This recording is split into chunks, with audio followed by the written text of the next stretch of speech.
La Amazonía, reserva de agua, biodiversidad y ecosistemas milenarios. Vive la mayor deforestación de su historia, registrando climas y fenómenos extremos que la ciencia ya reconoce como ebullición global.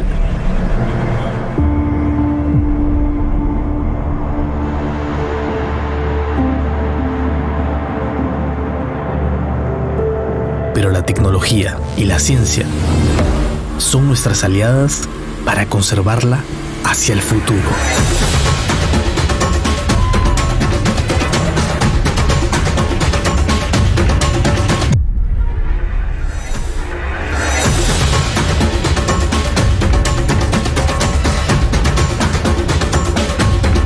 Sé parte de este evento anual que reúne expertos, autoridades, comunidades indígenas y sociedad civil para aportar soluciones innovadoras a la conservación de la Amazonía. AmazonTech, articulando ciencia y tecnología en políticas que conservan la naturaleza.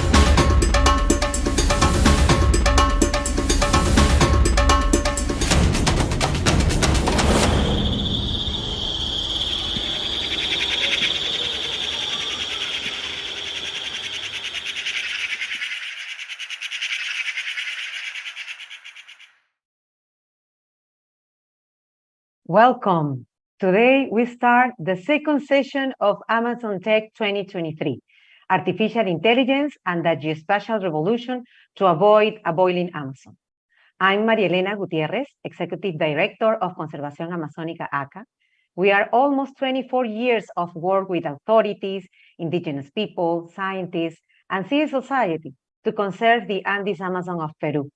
I want to express to you on behalf of my colleague at ACA and the board of directors, our great happiness and how honored we feel by your presence today in this edition of AmazonTech. As you know, AmazonTech is the platform where key actors from different sectors, from different backgrounds, meet, national, international, sub-regional, local, with different roles, to learn mutually about the scientific, technological, and innovation advances and challenge that stimulate articulation, public policy, and actions necessary to protect the Amazon ecosystem. Why Boiling Amazon? We have titled the 2023 edition of AmazonTech, A Boiling Amazon, rephrasing the alarm raised by the Secretary General of the United Nations, Antonio Guterres, in which he stated that the planet is passing from a climate crisis to an era of climate boiling, extreme droughts, intense rains over shorter periods, devastating forest fires, extreme climate events are increasingly more intense and frequent, like El Niño. And this has become the new normal. This is not due to the mother nature or bad luck, but due to the greenhouse gas emissions, which since the industrial age, human beings have generated, causing global warming of the atmosphere as a result of their addictive consumption of fossil fuel, and sadly, which still doesn't stop. 2022 was one of the years of greatest deforestation in the Amazon, and unfortunately, it is taking this ecosystem, so rich in biodiversity, a habitat of the regional indigenous people, to a tipping point. It has already been seen, for example, that the eastern Brazilian Amazon, where deforestation was very high, that period of droughts have been more intense and less rain were recorded. There is a direct local impact. And if we continue at this rate of deforestation and degradation, we will witness the conversion of the Amazon to a different ecosystem, to a savanna, which put at risk not only carbon capture capacity, but will dramatically affect the water security, the food security of the Amazon. But not only the Amazon, the Andes and the other areas of which they depend. The IPCC has warned us that we must not exceed the 1.5 Celsius degree average temperature increase. Otherwise, the changes in the ecosystem will be irreversible. We are already at a 1.1 Celsius degree increase. And unfortunately, scientists like James Hansen, who in the 80s first raised the alarm about climate change, revealed this month with his team from Columbia University that we will exceed the 1.5 Celsius degree in this decade. This is why climate action is urgent and must be drastic and ambitious, where we will join together and have bold dreams. In session 2 of the Amazon Tech, the dream is to avoid the advance of the climate crisis through the application of available technological advances. Dreamers, I don't believe it. Artificial intelligence and the geospatial revolution can be our great allies to face this climate crisis. But of course, the support of the authorities and the resources are essential to achieve it. We invite you to follow this rich and important dialogue and be an active part of this movement, since we all have a direct and indirect role. I don't want to finish without expressing my gratitude to the Norway Corporation, 𝗃ance, for their support. We have been working together to protect the Amazon for the last 8 years.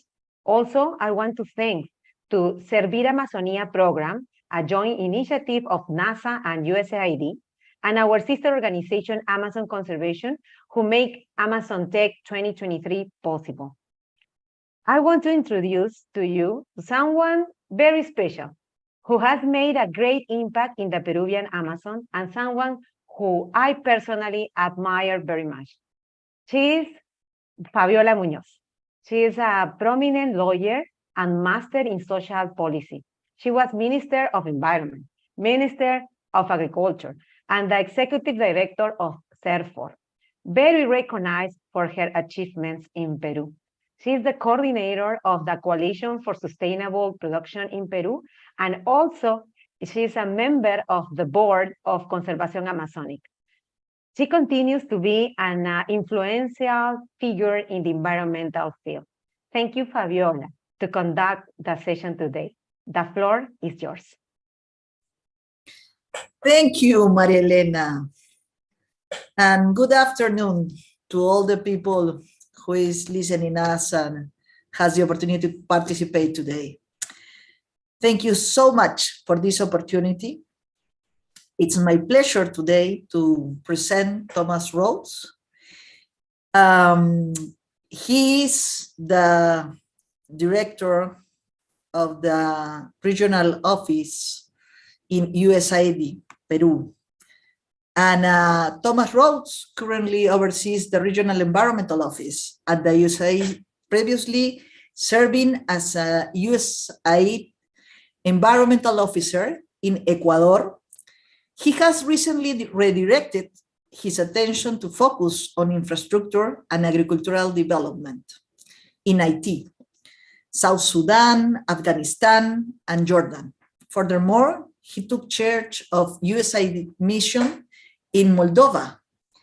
Mr. Rhodes is academically equipped with advanced degrees in environmental science from the University of Maine, the University of Toulouse, and the University of Massachusetts.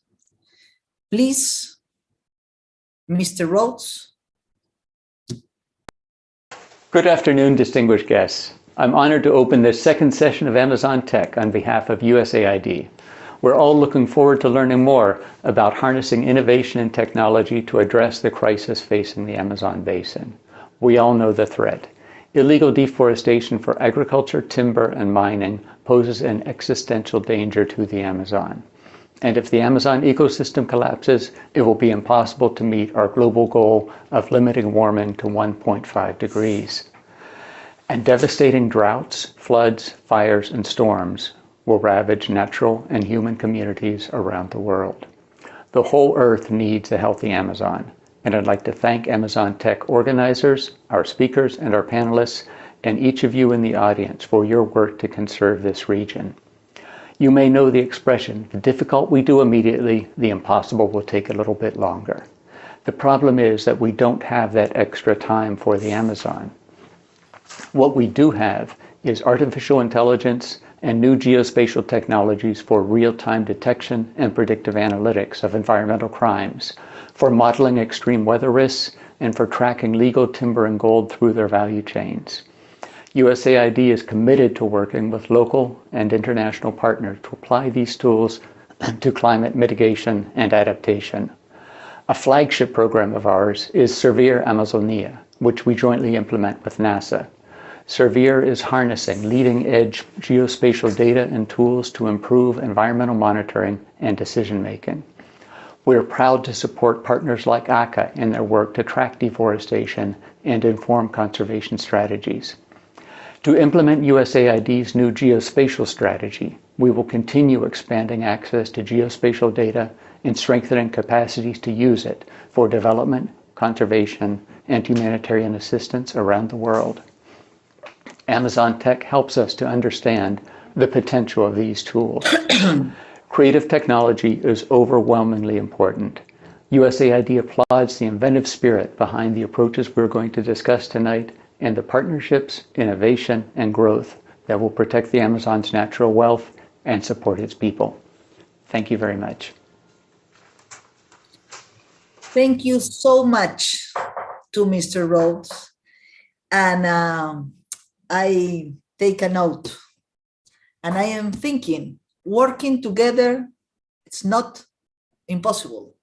And there's no impossibles if we work together. Thank you so much to Amazon Tech for this opportunity to connect all these people.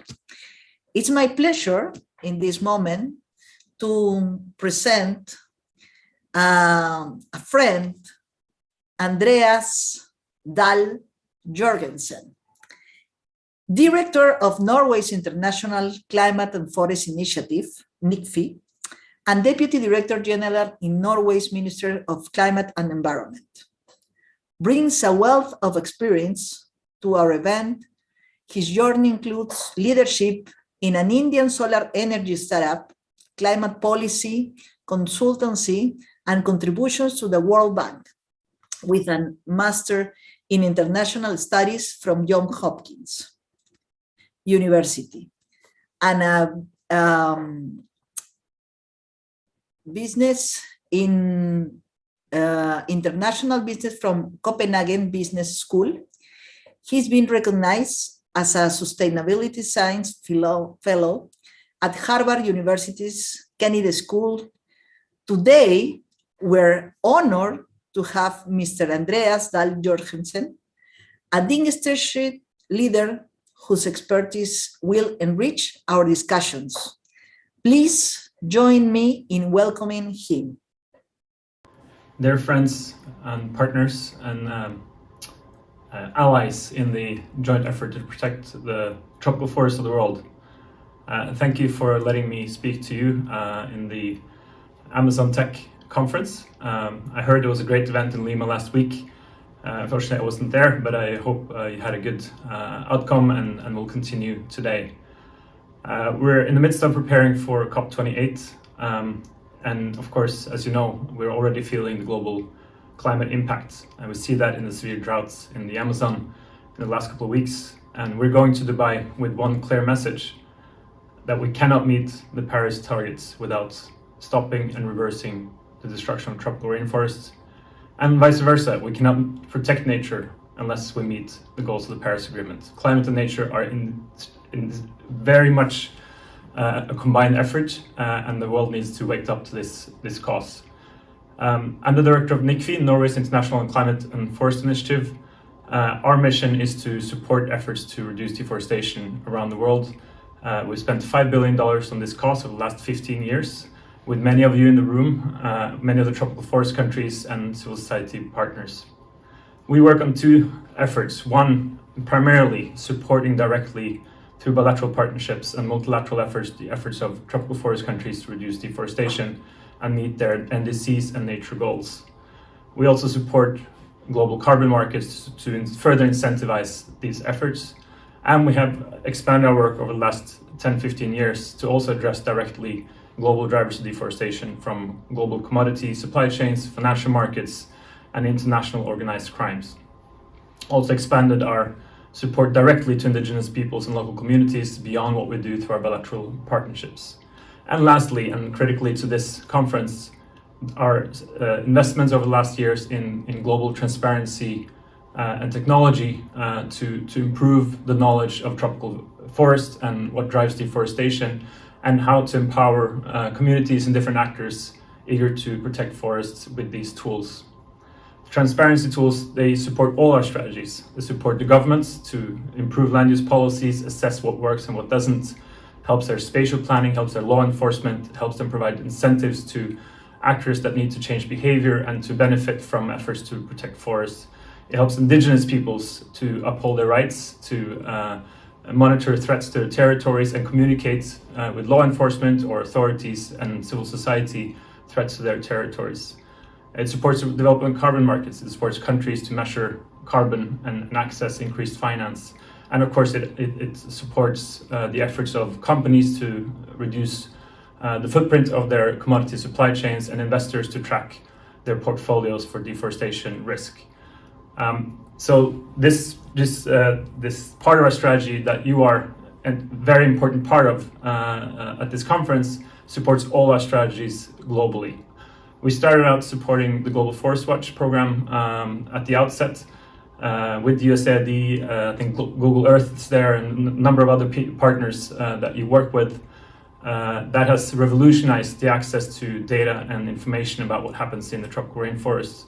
And in 2020, we doubled down on this and expanded it with our 𝗃𝗄𝐺 satellite data program that provides high-resolution satellite imagery free of charge to everyone for all tropical forests every month. It's been a remarkable success. We're seeing the impacts and innovation that comes out of such an investment that we couldn't even imagine at the outset. There's now more than 19,000 direct users of the program, but countless more through platforms like Google Earth Engine and Global Forest Watch. It is really inspiring to see the user stories and innovation coming out of this work. Satellite imagery also supports, of course, as I mentioned, the forest countries. In Peru, where you were based last week, we're through our joint declaration of intent on 𝗴𝗲𝘃 cooperation with Germany, UK, and USAID.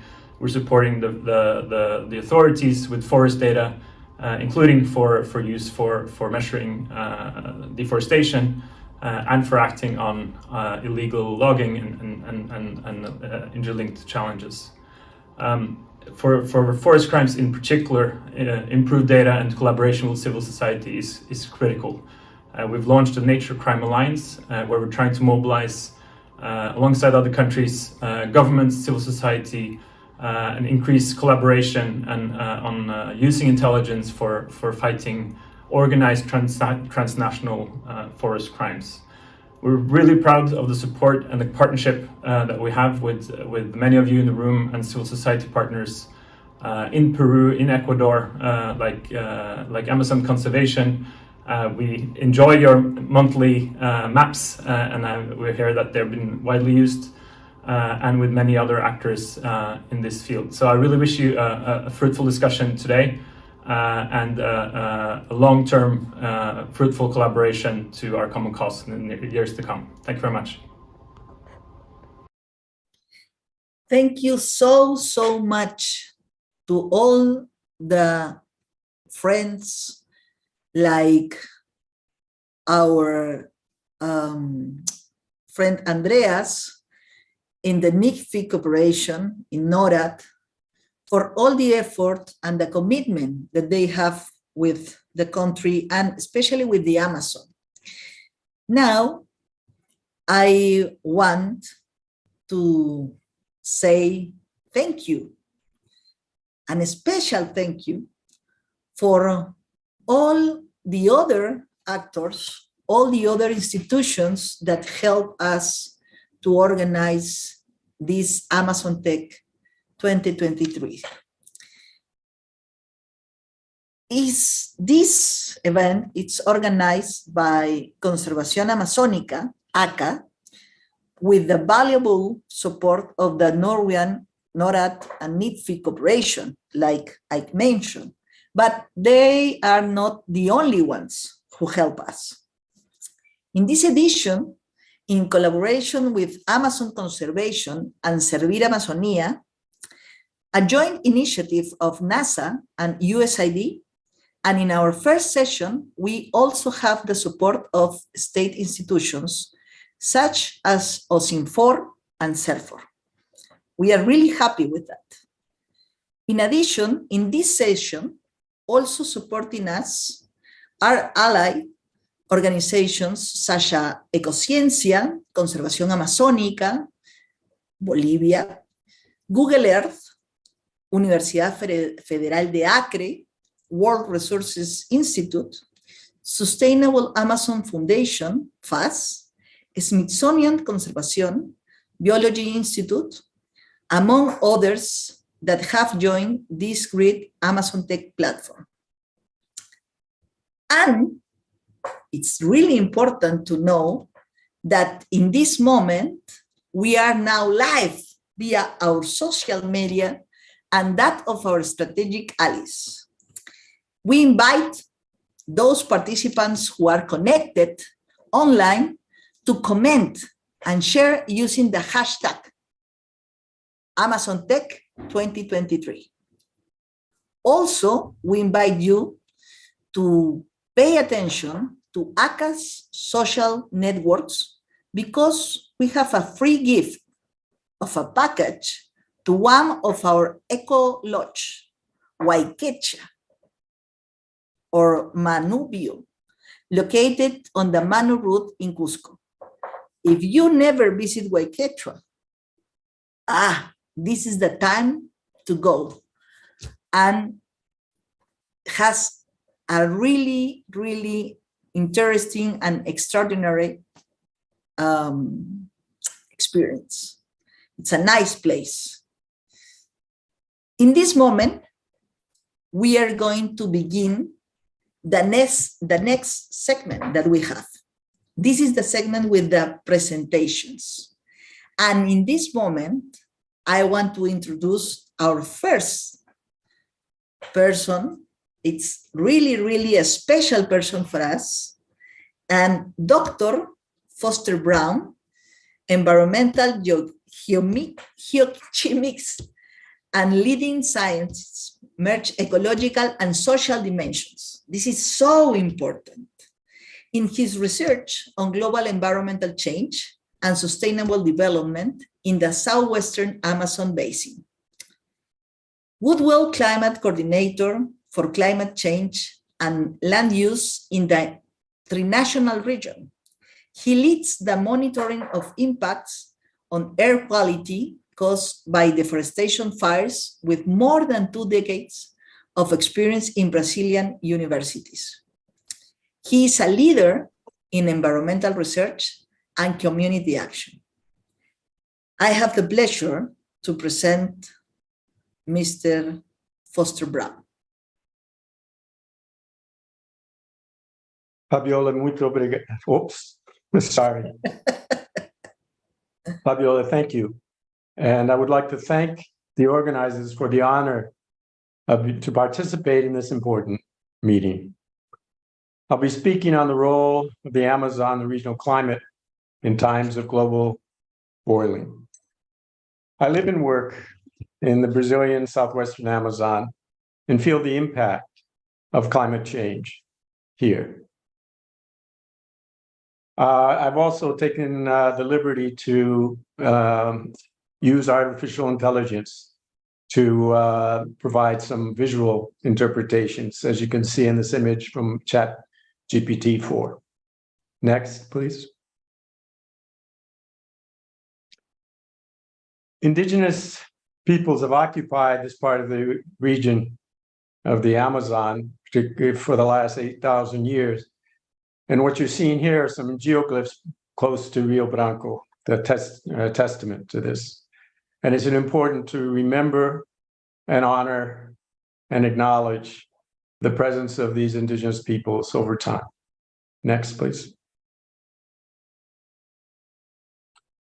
I'll be talking about a mix of global and regional processes affecting the climate in the Amazon, starting with a brief chronology, current situation, and some future considerations for the future. Next. So let's go back in time, 39 years ago, when 𝗃𝗁𝗃𝗶𝗹𝗃𝗃 published in Science in 1984, a study about the Amazon. And here I'm just taking an excerpt from it. They showed consolidated information that on the average, 50% of the precipitation is recycled, in some areas even more. Continued large-scale deforestation is likely to lead to reduced evapotranspiration, ultimately reduced precipitation, and that could adversely affect climate and the present agriculture in southern Brazil. As you can see, almost 40 years ago, it was an established fact of this process. Next, please. And involving that is the idea of aerial rivers, atmospheric rivers, which gives you an idea of the idealized water cycle. Next, please. Water vapor comes in clouds. Next, please. Oh, thank you.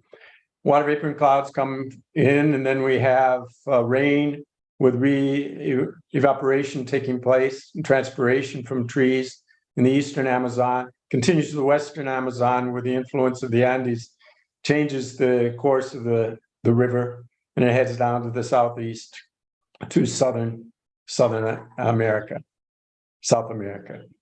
So you can see there's a process going on here that's extremely important and a link with what is happening in the Amazon with the hydrologic cycle. So again, next. And to give you an idea, just yesterday, I was looking at a Gauss 16 image, and you can see the smoke is following a similar trend, which shows that the idealized model is actually close to reality. Next, please. And hydrologists have confirmed in articles published more than a decade ago that deforestation changes river discharges and reduces evapotranspiration in the Tocantins and Araguaia rivers, supporting the hypothesis that Salati and Voz published in 1984. Next, please. Hayastan and others in 2018 confirmed the importance of the Amazon forest for water recycling. And what you see on this map, and it's especially pertinent to Peru, the Peruvian Andes, is that a great fraction during June, August, during the dry period when the system is stressed, is actually coming from recycled water from forests in the eastern part of the Amazon. Next, please. So while the Amazon forest is a major carbon reservoir, it also serves as a major factor affecting climate in all of South America.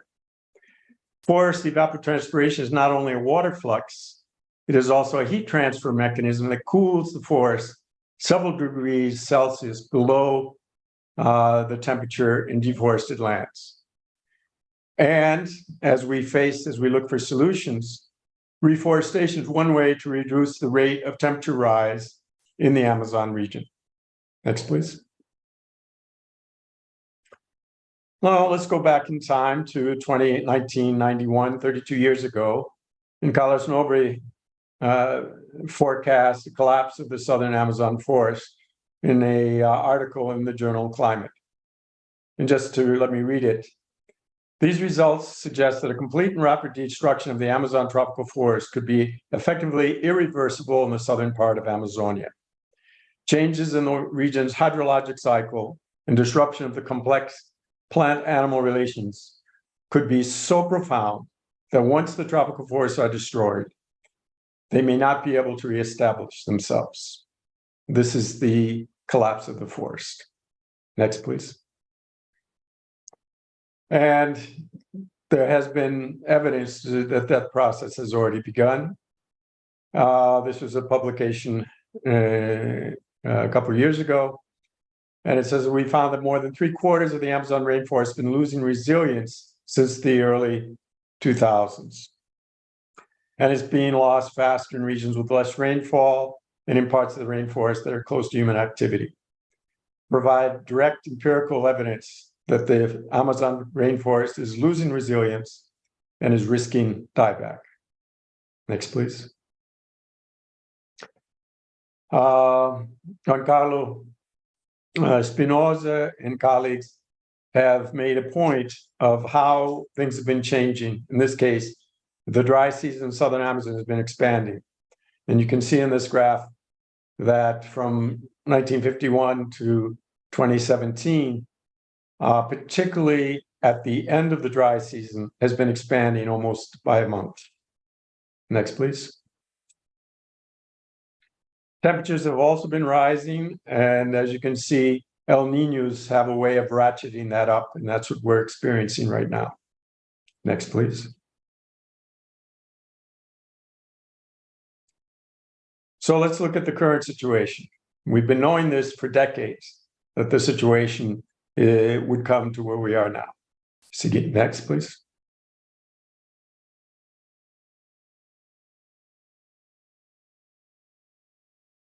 Here is the daily surface air temperatures in the tropics. And next, please.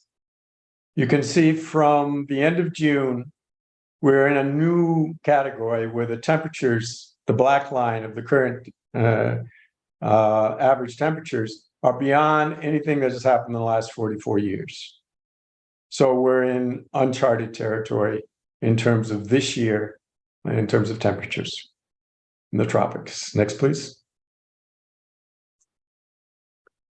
Just in our own area in Rio Branco, we made a comparison of July and August of last year and this year. In July, the temperature went up about 0.5 degree on the average temperature. But in August, the average temperature rose almost 2 degrees in Rio Branco.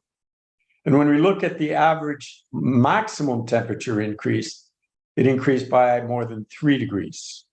This is the boiling that we're talking about. Next, please. And if we look ahead, just for November, December, and January, we're looking at a period for rainfall below and temperatures above normal for the entire Amazon. Next. So records are being broken. Not only is it drought, it's heat waves turning states into smoke. And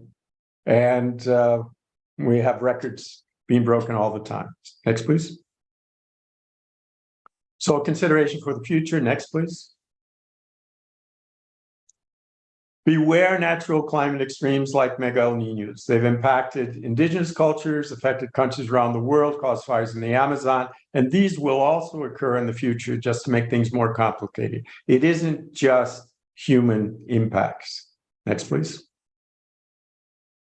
And here we have a situation, next, please, where we're looking at the increase in CO2 in the atmosphere and the rate of emissions. Next, please. So on the right is the rate of emissions from human activities. It's now reached 40 gigatons per year. And the stock will keep rising until we get to net zero. But as you can see, the rate to get to net zero is going to be very rapid in order to make 2050 net zero rate. Next, please. So we're on a path for greater and more frequent extreme events in the Amazon for the coming decades. Next.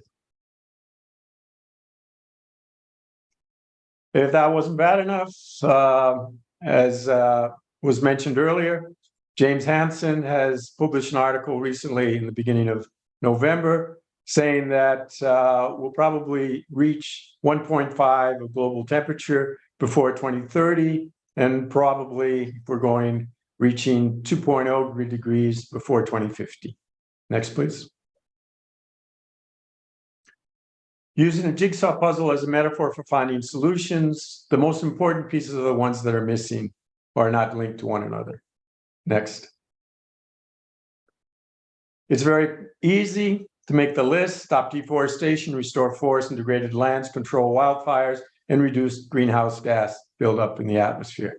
However, the ways of implementing are not simple, and they involve changes in social values, economic systems, and political actions. Next, please. And here's a cautionary tale I wanted to tell you about artificial intelligence. We also need to combine it with human intelligence. I asked ChatGPT for an image for the future of the Amazon forest. And you can see a subset. Next, please. So just verify that artificial intelligence doesn't put elephants and dinosaurs in solutions for reducing the climate impact on Amazon forests. Next, please. We're in this trip together. Thank you for your attention. Thank you so much, Foster. And I am thinking seriously in the presentation.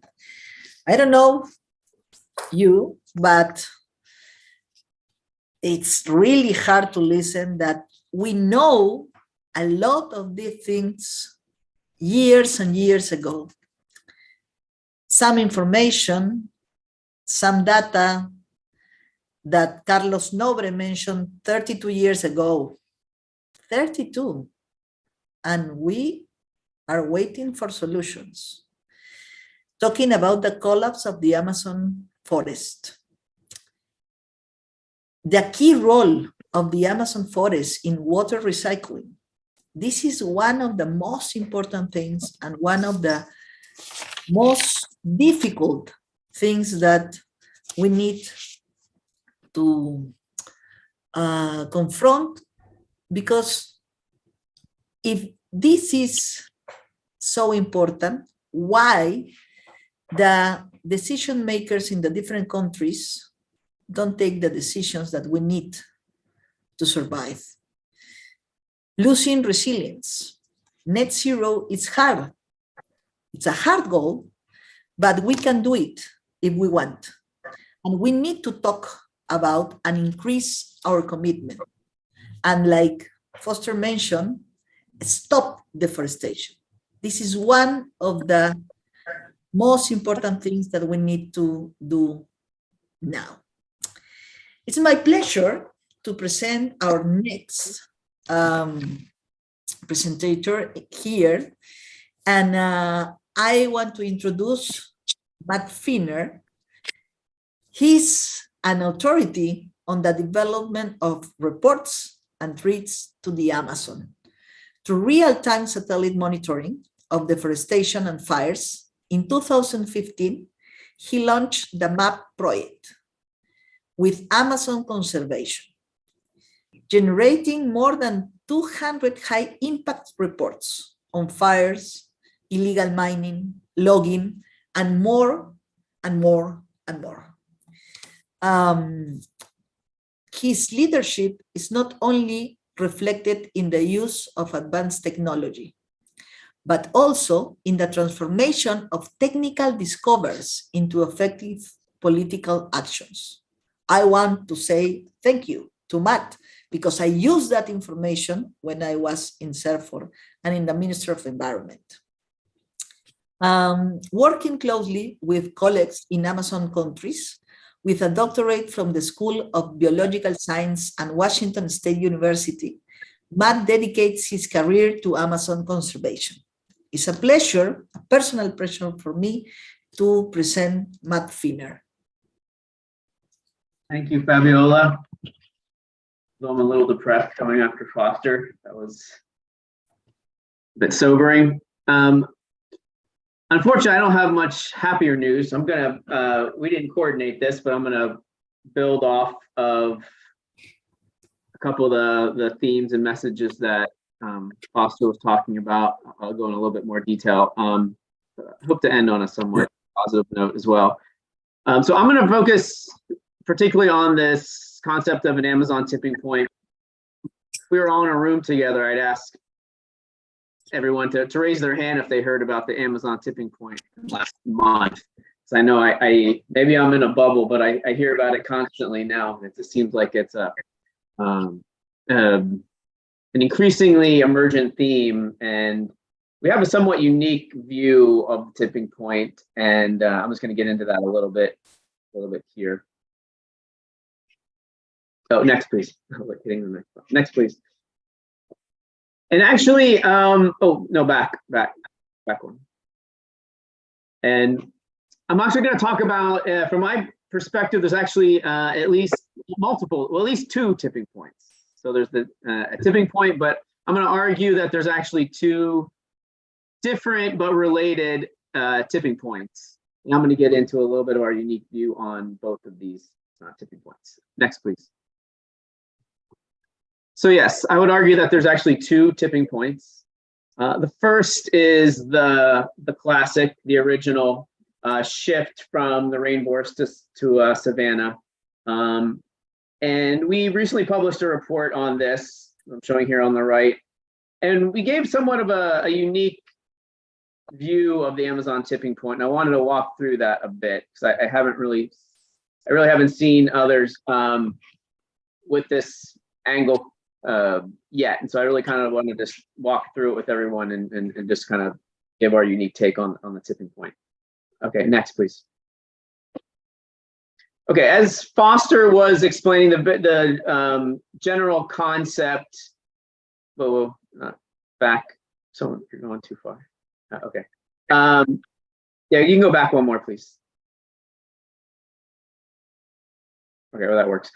So the general concept behind the tipping point is that the moisture that sustains the Amazon comes from the Atlantic Ocean. So the water comes from the east, falls as rain, but then the great discovery is then the rainforest recycles the rain, it goes back up in the air and it falls again.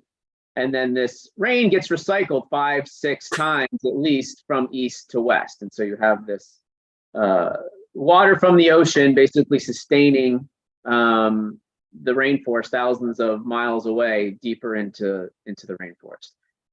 So of course, with that conceptual framework, scientists such as Tom Lovejoy, Carlos Nobre came up with the idea, well, if we start losing the rainforest and that recycling mechanism gets disrupted, what would happen? Would we actually lose that moisture recycling system that sustains the rainforest? And so there's been postulations that at some threshold that there would be enough deforestation that would disrupt this recycling system. And the threshold is generally out there anywhere between 25 to 40%. We're just going to say 25% now, just to keep it simple. But this is not a concrete set in stone threshold, but just a hypothetical, just to keep in mind, just that number of at 25% forest loss, this recycling system could be in jeopardy. And then once that happens, we would have this shift from rainforest to savanna. Next, please. Okay, so what we wanted to do is better understand, not yet, back please. Back. What we wanted to do to see where we are along that 25% is to first understand where we are currently. And so the first thing that we did is we reconstructed the original Amazon. This is one of the more underrated things I think that we did. It was a pretty cool exercise we used extensive historical imagery and other sources to basically reconstruct it. So here's our view of what the original Amazon looked like.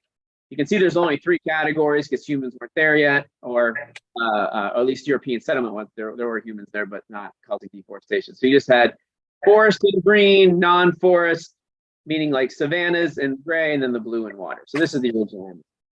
So then what we did then is that we then overlaid the historical deforestation on top. Next, please.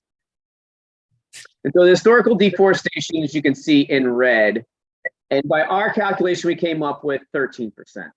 I see various other estimates going as high as 17%. So somewhere in that 13 to 17% range. So on the positive note, you could say, oh, well, that's well below 25%. We're all good. But here's our unique spin on the tipping point that I really wanted to emphasize here is we had the notion that not all deforestation is created equal in terms of the tipping point. So for example, deforestation that you can see in Colombia, for example, or Peru, although bad for many reasons, in terms of carbon, biodiversity and such, may not have as higher impact in terms of the tipping point as it does in the East. Saying it the other way, that deforestation in the East has a weighted value because that's the forest that's going to first disrupt that recycling system from the East to the West. And so when talking about tipping point, you should weigh deforestation in the East higher than deforestation in the West, because that's what's going to initially disrupt the moisture. As it already got to the West, it already got there. So deforestation in the West is different. So then the next thing that we did, next please, is that we then divided the Amazon into thirds that you can see with the vertical black and white lines. So separating it to the Eastern Amazon, Central Amazon. Next. And so just calculating it then for the Eastern Amazon, we came up with a whole different number. Instead of 13% loss, now we're at 31% loss. And now we're within that 25 to 40% threshold of where bad stuff can start to happen. And I think this is the key concept. So I really think we have to stop conflating just throwing out these random numbers like 17%, 20%, 13%, but really focus on what is that deforestation in the eastern third or the eastern half of the Amazon that's really going to trigger this tipping point. And I think this elevated 31% in the east is really why we're seeing the first signs of the tipping point unfolding, most likely in the southeast Amazon. Next, please. Okay, so that's tipping point 1. Tipping point 2 is on carbon. So I guess I think these tipping points are related, but I do think they're distinct. So this is another report that we recently published looking at Amazon carbon, and I want to walk through this a bit too. Next.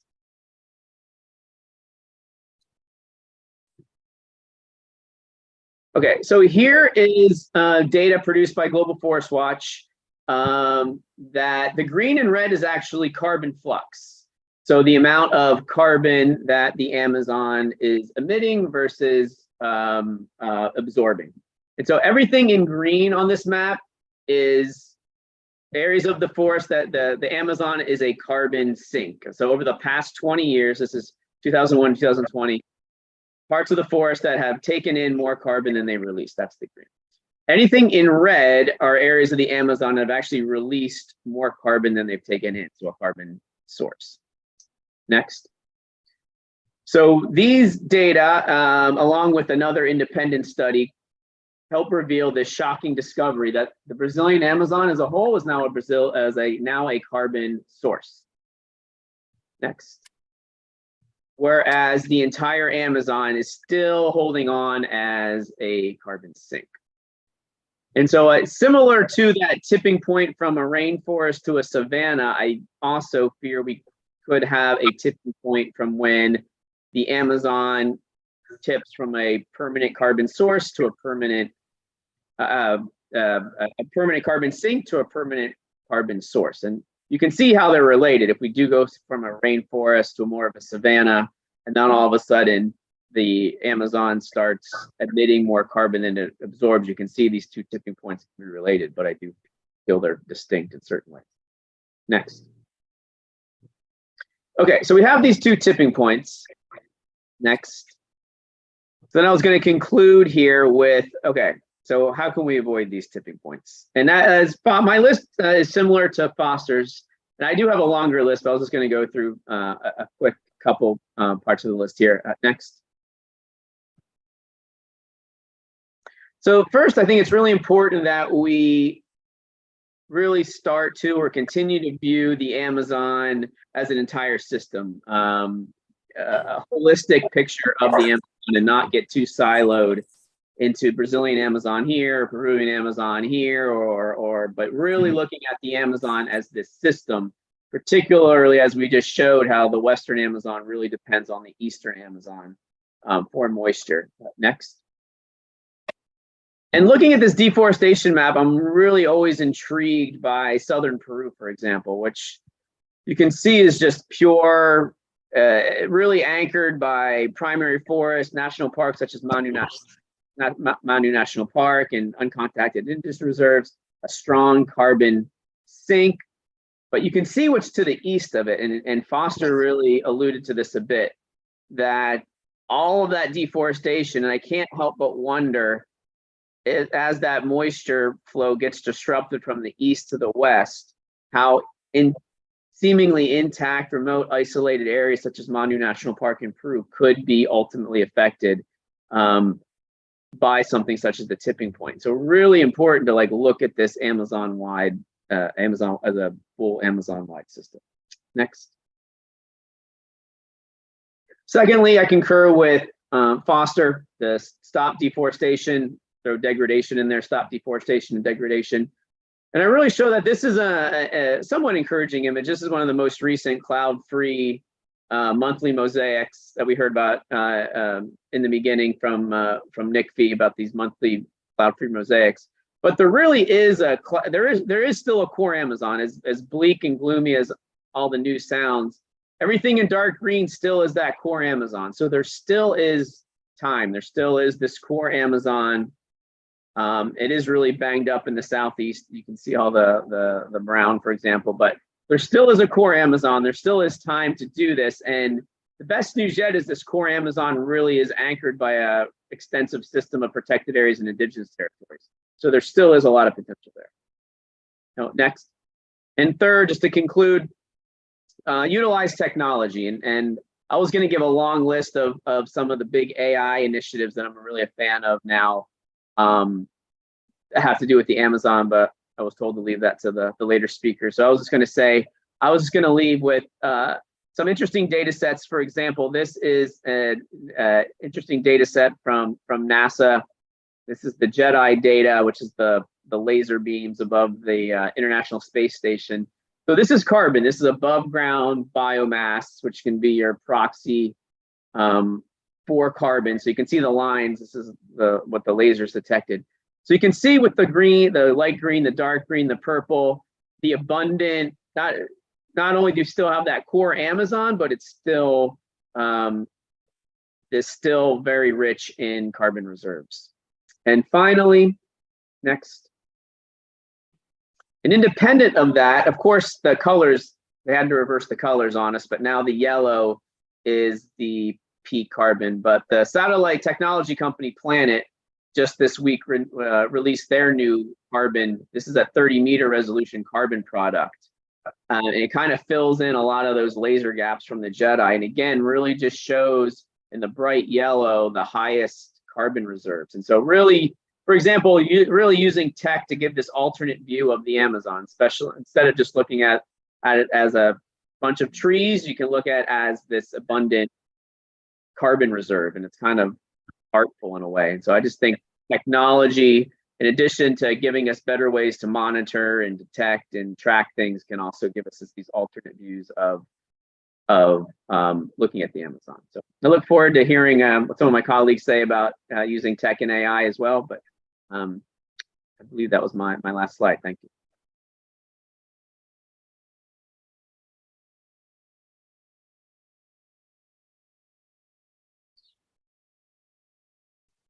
Wow. Wow. Wow. Thanks, 𝗶𝗶𝗶𝗹. Wow, Matt. Really interesting. And wow, another time. I'm not a tech person, but you convinced me. We need to use tech. These numbers, I don't know you, but for me, 13, 25, and now 31 if we look in other way. But it's not only one tipping point. We need to think about 2 tipping points. And it's really, really incredible that all the people all the researchers, all the people that are really involved with the Amazon said, stop deforestation. And we are not stopping deforestation. View the Amazon white, protect the core, stop deforestation, use tech. Remember this. We need to take decisions. This is the time to take decisions. And for that, thank you, Matt. And now I want to introduce a woman that is changing the world. And it's really, really making a revolution using the information. Rebecca Moore. Rebecca Moore directs Google's geospatial initiative, driving positive environmental impact, including Google Earth and Earth Engine, as well as related outreach programs and partnership to foster impact.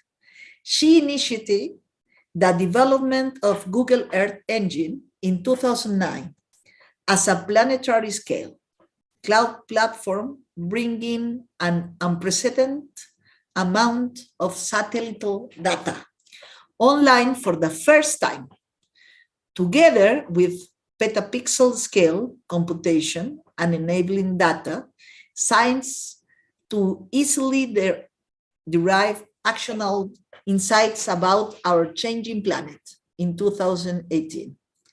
Her team launched the Environmental Insights Explorer to provide climate action, relevant data and insights to cities worldwide.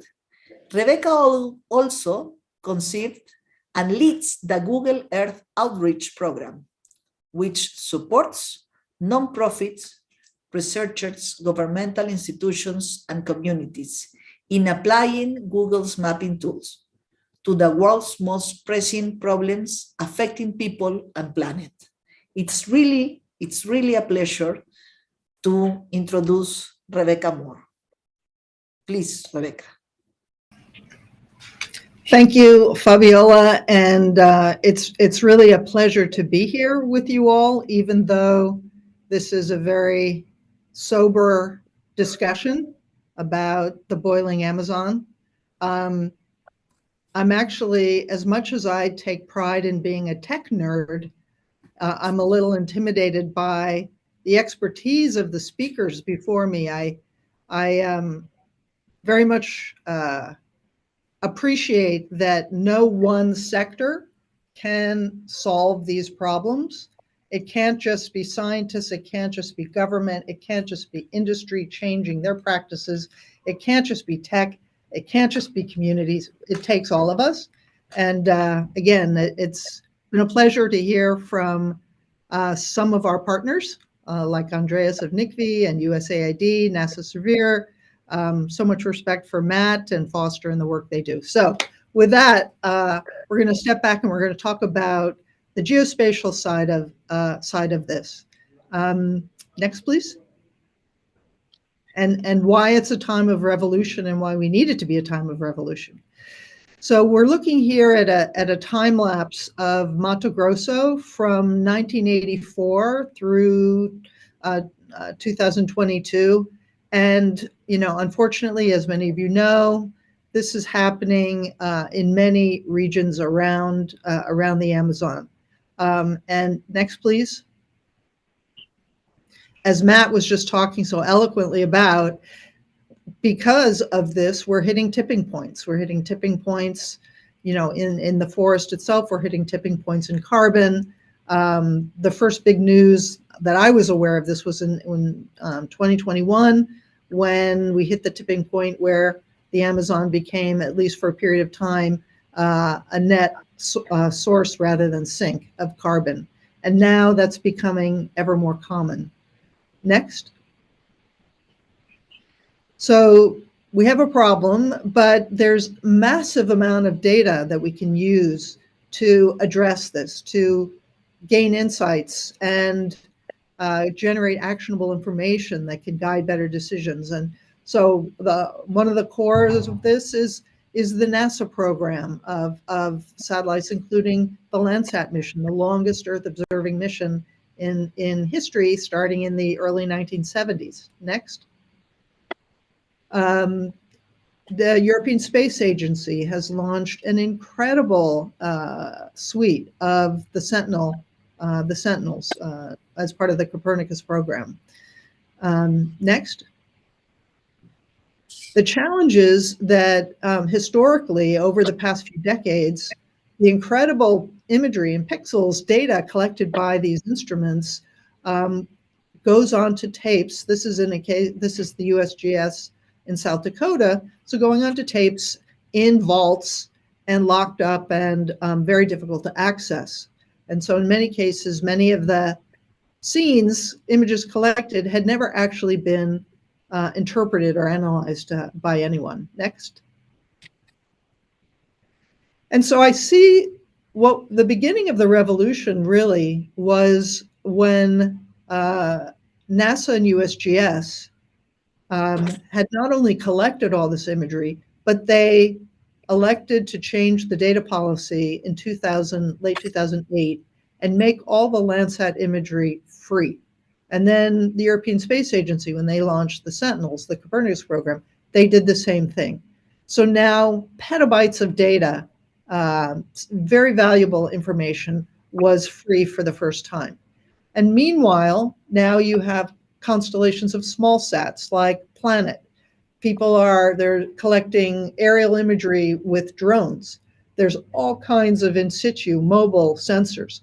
So there's a massive, massive amount of big data that we can, analyze and interpret to make better decisions. Next.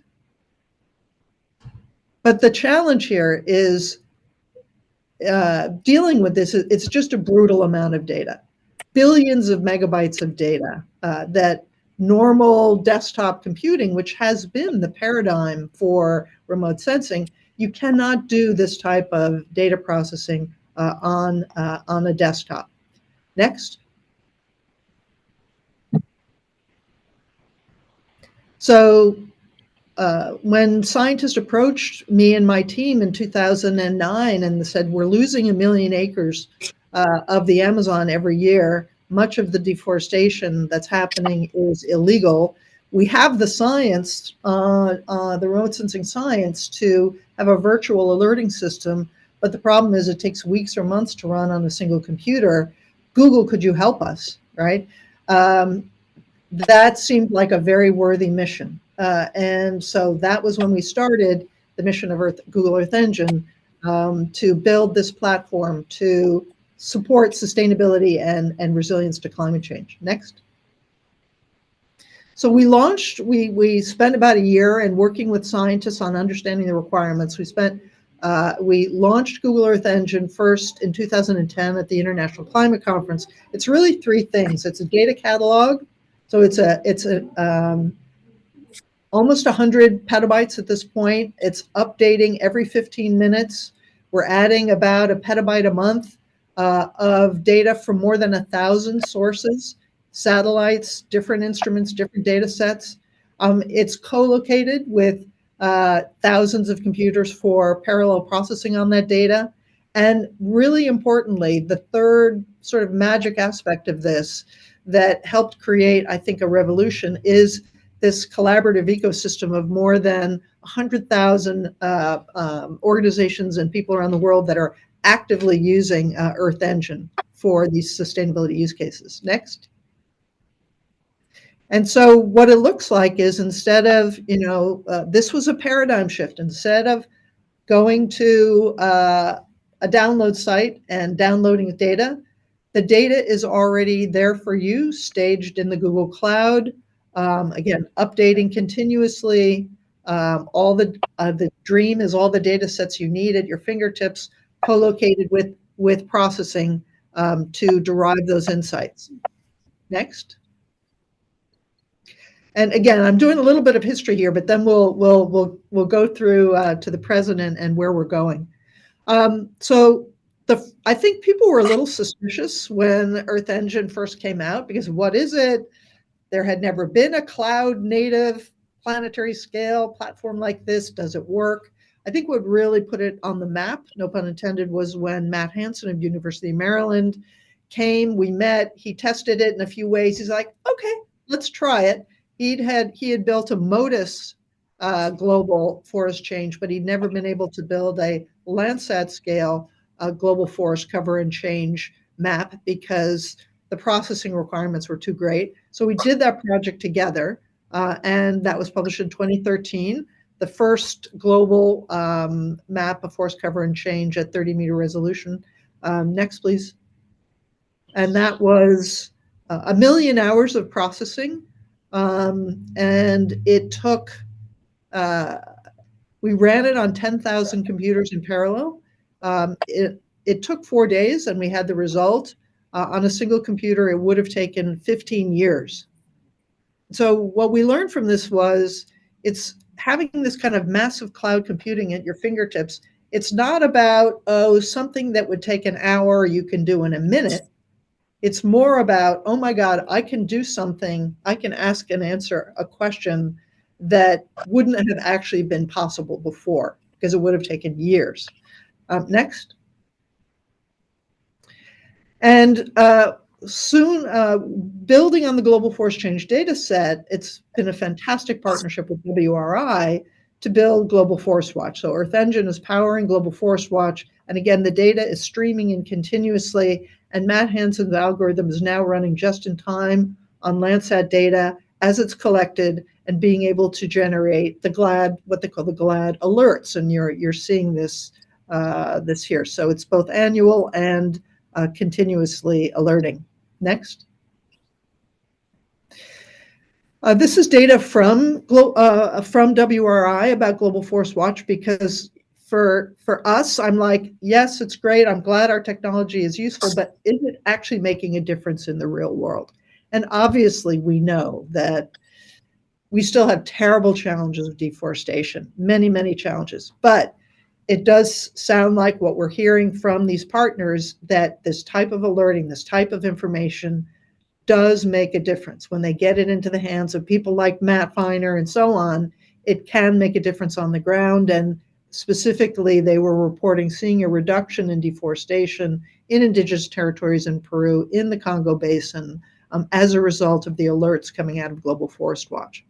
Next.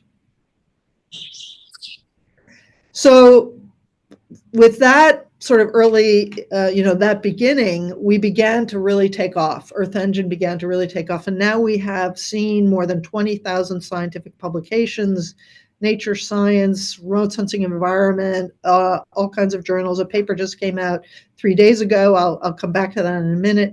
And more than 500,000 scientists around the world are using Earth Engine to fundamentally advance our knowledge of what's happening on the planet. So that is, very, very gratifying. Next. I mentioned this. So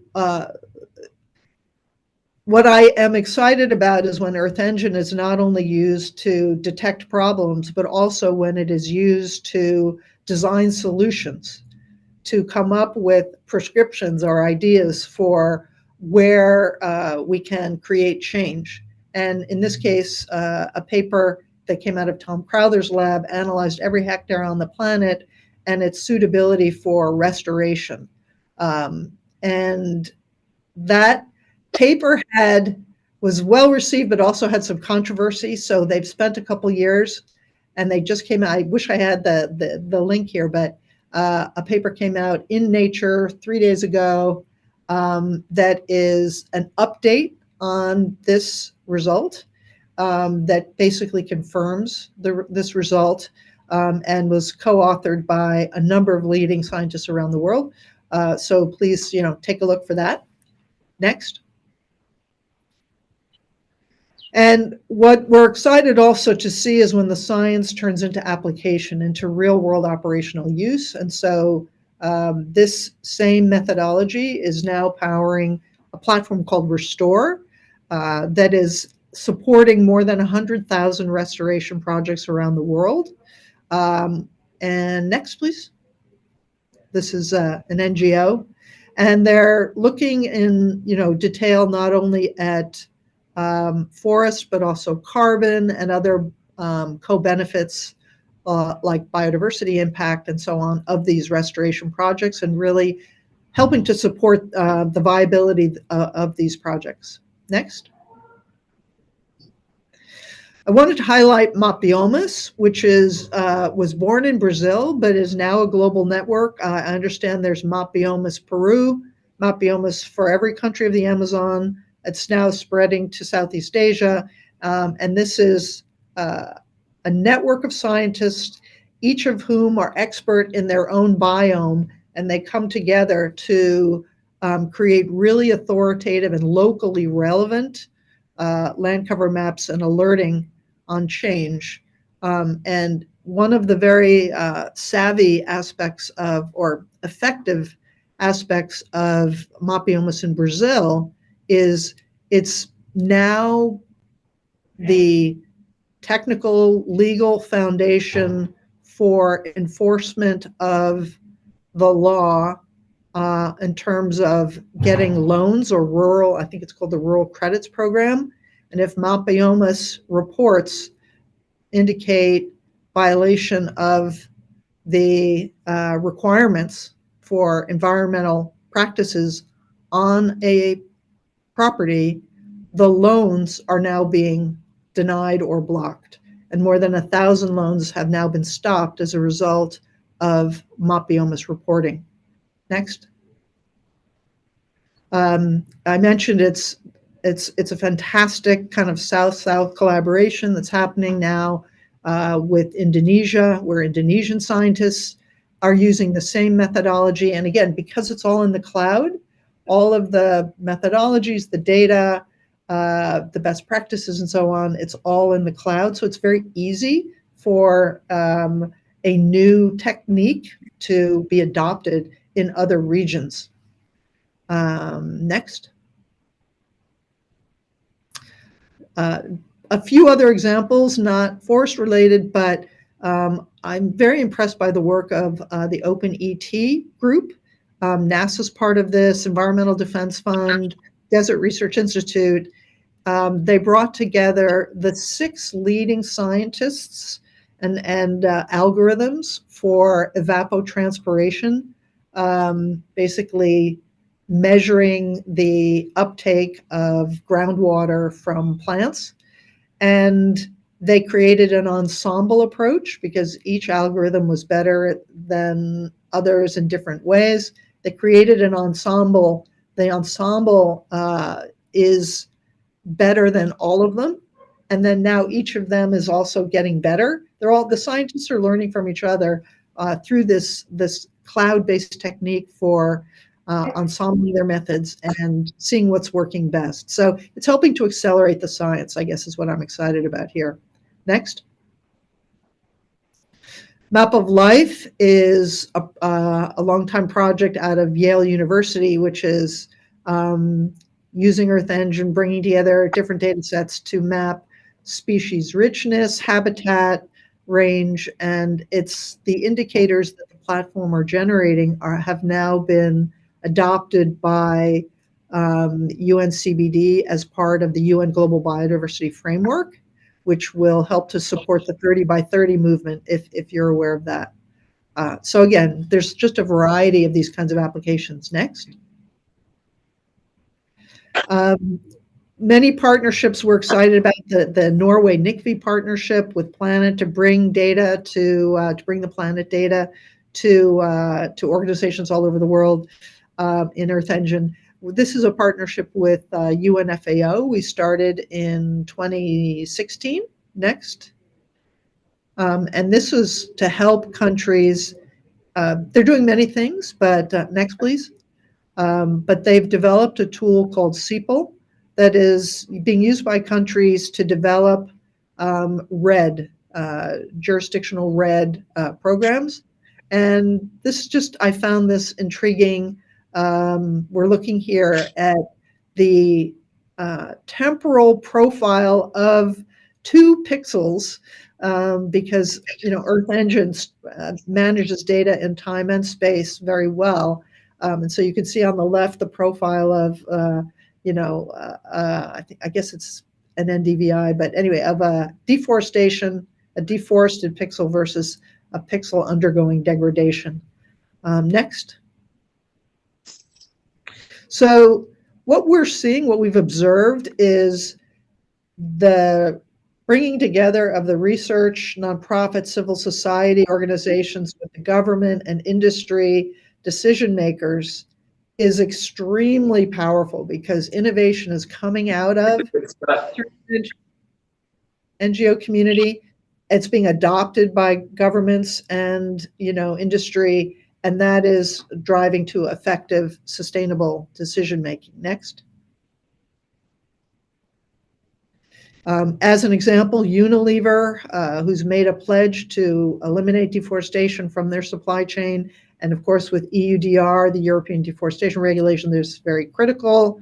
They're using Earth Engine as the core geospatial platform to achieve this. Next.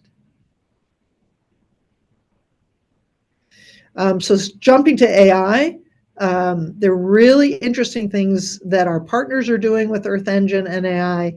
There's many things we're doing. I'm not at liberty to talk all about all of them here today, but here's a few things. Carlos Souza of Amazon in Brazil is doing really wonderful work detecting roads using deep learning and Google Earth Engine. And of course, roads are the beginning of deforestation typically. We'll see a time series here next. And then next again.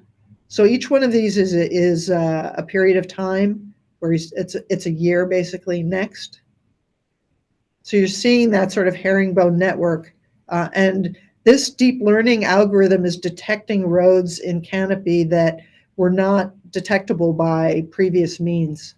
Next. Yeah. So I think this is going to be important. Next. Working with WRI, we developed a deep learning based approach for land cover mapping, near real-time mapping, land cover mapping on Sentinel data as it comes in. It's a novel technique for providing probabilistic land cover classes. And again, on each Sentinel scene as it comes in. And we're seeing our scientists doing very, very interesting things with dynamic world. Next. I know it's kind of a whirlwind here, but last couple things here. One is, one of the key challenges we know exists is pixels are not clear. In many cases, pixels are cloudy. And in order to create a clear mosaic, you need a very high performance, accurate algorithm for detecting clouds and cloud shadows and other types of atmospheric artifacts.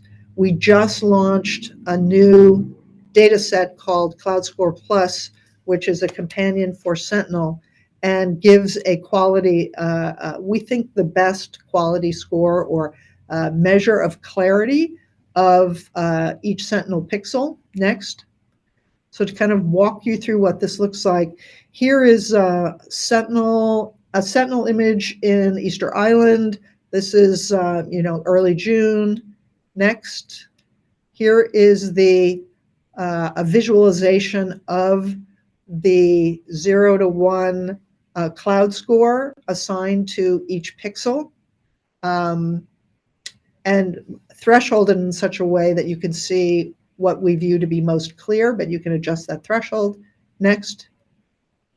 Sentinel, is, I believe, is it 6 days? Anyway, here it is, or 5 days. Here, 5 days later, clouds have moved. Next. Here's the 𝗏𝗏𝗃𝗏 visualization of pixel quality. Next. This is the third one in that month we'll show. And now let's look at the 𝗏𝗏𝗃𝗏 visualization. Next, please. And now, next, please. So you get 6 good images in a month of this everywhere in the world for Sentinel, but for this particular region. And again, you can see there is no single image that is clear, but using 𝗷𝗄𝗄𝗃+, next please, we can mask out the lower quality pixels. We're left with higher quality pixels. Next. And you can create a cloud-free composite. And the thing that's powerful about this is fully under your control. You can do this over a season. You can do it over a year. You could do it over 3 weeks. You get to choose the period that you are interested in. Next. Yeah, this is, we'll keep moving. This is just an example of how it looks when you run it all over the world. Next. So next, please. So I just wanted to close with talking about the community, because as I mentioned, we build this technology, we put it out in the world. It's really up to the community to generate the solutions from it. And every year we have a gathering where we bring out the latest tech and people network and so on, and it's fantastic. We just had our 12th one. It's called Geo for Good. Next. And at that, part of the community is people who are particularly expert in Earth Engine and are interested in being a resource for others in the community can apply to be a designated Google Earth Engine developer expert. And we have experts all over the world. They're fantastic. Next. Also, we started with, we are sourcing public open data and making it available, but we have found now that authoritative organizations, government organizations, for example, they want to be able to push data into our catalog. So Geoscience Australia is an example, and there are community members creating really valuable data sets. So we've just launched the ability now for authoritative publishers and community members of the community to contribute data to the catalog. And it's great to see, for example, government authorities now really engaging directly with the community using Earth Engine as a tool. Next. The last resource I wanted to highlight is we just had this book come out from Springer Press, the first textbook on Earth Engine. It was co-authored by 100 members of the community, including Milagros in Sydney and people who are running this event. They contributed a chapter on the application of Earth Engine to detecting illegal gold mining in Peru. So thank you. I want to thank them here for being a part of the community. Next. I know I'm going a little long here, but I'm done now. This is my last point I wanted to make is when we talk about community, yes, it's, academia and NGO and so on. But really, one of the most effective things I think I've learned in this journey is supporting the communities on the ground is probably the single most important thing we could be doing, because in many cases they are, laying their lives on the line to protect the forest. And so we are doing, I'm not going to talk about it in depth here, but with Google Earth, we are developing lots of techniques for supporting indigenous communities to have access to data and tools for defending their land. And in this time lapse, you can literally see the deforestation going right up to the border of the 𝗷𝗄𝗃𝗃 people's territory and stopping. There's an incredible film on this called The Territory, if you are interested. Okay, next. I believe that's it. Sorry if I went a little over my time, but yeah, we are in a revolution. It's going to take all of us, and we want to change the world, and I believe we still can. Thank you. Wow, Rebecca, you convinced me. Huh? You convinced me. Now I need to be a tech person. I need to think in big data. I need to know more about geospatial analysis. resilience to climate change, and we need to say that we can do. Science, science, science. Yes. This is the way, and working together. Thank you for remembering us the value of working together. It's really, really important. And I take note of some numbers. And I'm impressed. 280 million deforestation alerts. If we don't have this support of artificial intelligence, it's not possible to manage that data and process all of that. And yeah, and 190 comes from the Amazon biome, more than the half of this. That numbers are really important for us, and we need to take decisions. And we need to stop deforestation. Another time, stop deforestation. Thank you for presenting this open-ed map of life and bring together this idea to bring together innovation and coming out. And especially, I want to say thank you to support the indigenous communities to stop deforestation, to protect their lands, to use information, to stay near the science. Thank you. And it's my pleasure now to invite our next person today. I want to say thank you for coming to Nayara Pinto. Nayara, it's a NASA survey expert. Nayara Pinto coordinates the 𝗶𝗄 instrument and leads the development of innovative methods using radar technology. Her focus is on forest fragmentation due to agricultural expansion. As a Brazilian citizen, she collaborates with Servir Amazonia to improve agricultural and forest disturbance maps, seeking to create an online tool for zero deforestation certification. This is so, so important. And it's my pleasure to present Nayara Pinto. Nayara, please. Hi, everyone. Thank you for your invitation, and thank you, everyone, for sticking around for my presentation. Today, I'm going to talk about the 𝗚𝗏𝗄 satellite. Next one, please. The first thing I want to do,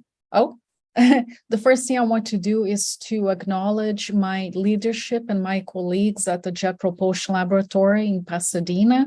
All these people contributed to today's presentation. Next one, please. So one of the challenges that we have in the tropics is the presence of a permanent, almost permanent cloud cover in some areas, right?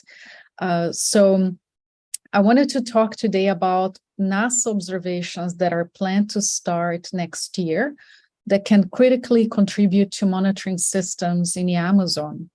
The satellite is called 𝗚𝗏𝗄, which stands for NASA ISRO Synthetic Aperture Radar.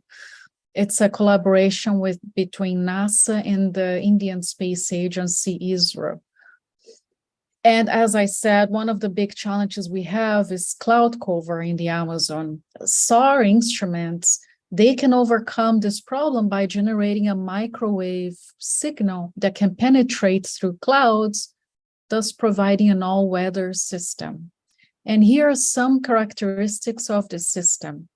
It has a 25 centimeter wavelength, which means it can penetrate through dense foliage, as is the case for tropical forests in the Amazon. It's going to provide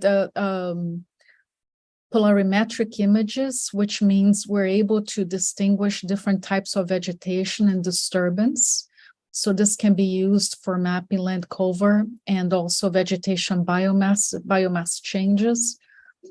It has a 12-day exact repeat, which is going to help us with change detection and disturbance mapping.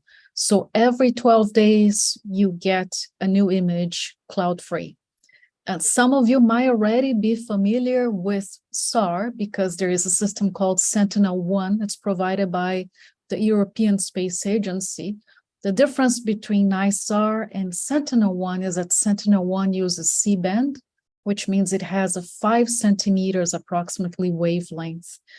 And the NISAR is L-band, 24 centimeters, which means you have improved penetration. So they will be complementary.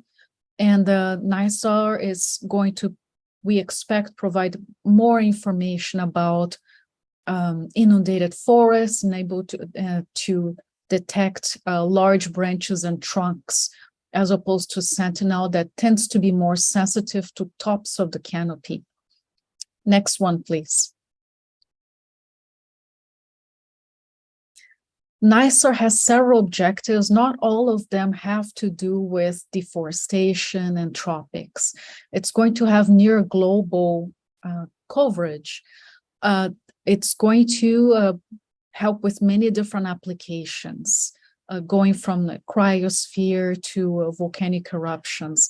But what all of these applications have in common is that they require precise measurements of the Earth's surface. Next one, please. So here are some examples of applications that were used to design the mission. And when you focus on ecosystems, there's forest disturbance, forest biomass, wetland inundation. There is also going to be a capability for mapping crop area and many other different applications. Next one, please. So the instrument was built at the Jet Propulsion Laboratory, the L-band radar. There's two components, there's L and S-band. And the instrument has already been shipped to India, and we expect to launch next year. Next one, please. So this is the timing for, as users, we want to know when we can get the data, right? So it all depends on when a launch will happen. It's expected to be between April and May. And then there is a phase when the instrument team is doing calibration. And after that, you start to receive what they call science data. And the data sets are going to be available as early as 3 months after launch, between 3 months and 6 months. And they're going to be available from the Alaska Satellite Facility, which is the NASA repository for radar data. And I put the address there for ASF. Next one, please. The observation system here shows the near global coverage, including the tropics and the Amazon. So we expect to have, again, dual polarization for the Amazon, which is known based on past research to be very useful for mapping wetlands, for mapping biomass and land cover in the tropics. Next one, please. If you want to know what the image is going to be for your site, you can visit this website. I'm going to ask our colleagues from Amazon Tech to share these slides so you can get the address, which is very long. But every location, every swath has an address, which is a track and frame number. And these are, again, going to be repeated every 12 days. So you can already go online and see what's the track frame for your site. Next one, please.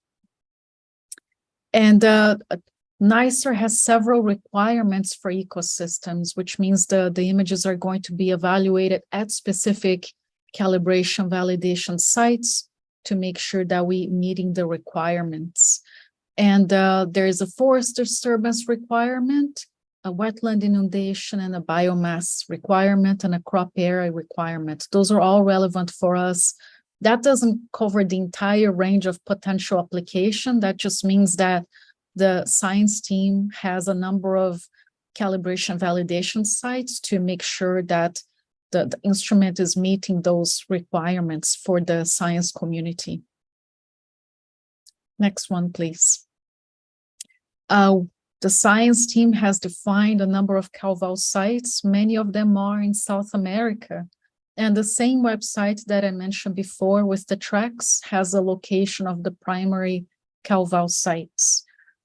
This is one example in Peru. It's in 𝗃𝗏𝗁𝗃𝗏, and a lot of the collections are done with local partners. This was a field trip that was done last month, I think, or 2 months ago, to install sensors for wetland delineation. So you're going to compare the SAR imagery, the products generated from those images with measurements on the ground to make sure that the requirements are met. Next one, please. And one of the things that was designed for community members like you is the Early Adopters Program. You can visit this website and apply to be part of the Early Adopters Program. And this establishes a two-way communication with the instrument team and the applications team. They want to hear from you too. So if you have a very specific application, you can be part of this program. If you visit this website, there's also white papers that describe some of the applications, and also it has a nice user handbook. So this is a possibility, an opportunity for the community to start learning more about NISAR. You don't have to wait for the launch to learn about it and to look at the potential applications for your studies. Next one, please. As it was mentioned before, data volume is a big challenge, and expected just the raw data is going to be over 4 terabytes per day. That doesn't even include the processed data that's made from that. And the Alaska Satellite Facility is providing a way for researchers to work close to where the data is residing, using Jupyter notebooks, and that's called Open Science Lab. There is some limited support for processing, and you can sign up by visiting this website, opensciencelab.asf.alaska.edu. And there is already a few notebooks there that you can run using Sentinel-1 data. And you expect to have a similar experience when working with NISAR. Next one, please. There is also a possibility of downloading NISAR sample data. This was made from airborne observations generated from the 𝗴𝗏𝐴𝐴 instrument. 𝗴𝗏𝐴𝐴 is an airborne instrument that was also managed by the 𝗔𝗿𝘁𝗶𝗄 laboratory, my group. And they had 3 deployments to Central and South America. And so what I'm showing here is an image over Madre de Dios, and it was collected in 2014. And the data processing team made some sample data that look like NISAR in terms of the formatting and also the image characteristics. So if you want to see what a NISAR image is going to look like for your site, what it's sensitive to, you can go to the 𝗴𝗏𝐴𝐴 website and download some sample data. Next one, please. Well, that was 10 minutes. I really appreciate your attention, and I'm open to answering any questions that you might have. Thank you. Thank you, Nayara. Thank you so much. Another time, we have a lot of information, a lot of really good information that we need to use to take decisions. Governments, the people who take decisions in the different level of the government needs to use that information. And now we are really lucky that we have this open information and the opportunity to work together with all of these marvelous people that present today. It's going to be a pleasure for me to finish this part, this first panel with all of these presentations. And now I want to introduce Ruth Nogueron, a friend.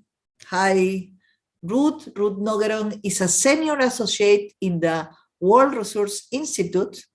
In addition, she supports the Global Forest Watch and forest legality initiatives.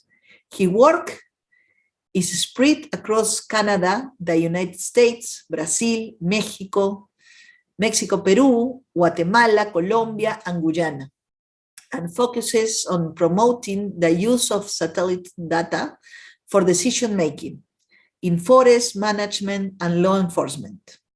Her work goes further by identifying conditions for widespread adoption and promoting the use of technologies to combat environmental crimes.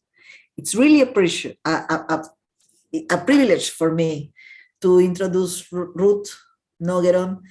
She helped me a lot in some discussions and important discussions to take some decisions. It's really nice to see you, Ruth, and please, you stay for the next part of our Amazon Tech 2023. Thank you all, and bye-bye for me. Thank you, Fabiola, for your warm welcome. It's a pleasure to see you virtually. And thank you to Conservación Amazónica for the privilege of helping you in this moderating this last session of the Amazon Tech. So this is the last part, and we have heard really amazing, we have received many amazing details about what's coming up, the benefits and the potential to use technology, artificial intelligence to help us address the climate change issues that we are facing. In this panel, we have participants from different countries, from the Amazon basin countries, 5 participants. And we're going to be looking at how can we apply these technologies and all this innovation and scientific knowledge to implement solutions in the country. So we have, I'm going to introduce the panelists. First, we have Carmen Jose. She is from Ecuador, and she is the Executive Director of Fundación 𝗃𝗁𝗁𝐶𝑖encia. She has a PhD in biological sciences, and she leads the production and management of information on biodiversity at 𝗃𝗁𝗁𝐶𝑖encia. Her work encompasses conservation planning, management, and public policy, but she is also a skilled cartographer and an expert on ecosystem valuation at the national and Latin American levels. She uses georeference tools to evaluate adaptation to climate change and perform quantitative analysis of the threats, which contributes to the monitoring of conservation objectives. Welcome, Carmen. It's a pleasure to see you and be together in this panel. Our next panelist is Marcos Terán. He is the Executive Director at Amazon Conservation in Bolivia, ASEA. He is a management and conservation of tropical biodiversity and sustainable project management expert. He has more than 20 years of experience, and his work has focused in the Bolivian Amazon, particularly on the management of conservation areas, including protected areas and indigenous territories. Marcos has experience on biodiversity research, natural resources management, and strategic planning. Welcome, Marcos. The next panelist is Jose Leandro Fernandez. He is the user participation leader at Servir Amazonia. He is from Brazil and is an experienced international development professional. He has worked in major international programs funded by USAID, the Inter-American Development Bank, the United Nations, coordinating projects and providing services in economic development, urban sustainability, and environmental management. Welcome, Jose Leandro. We also have Karina Pinasco.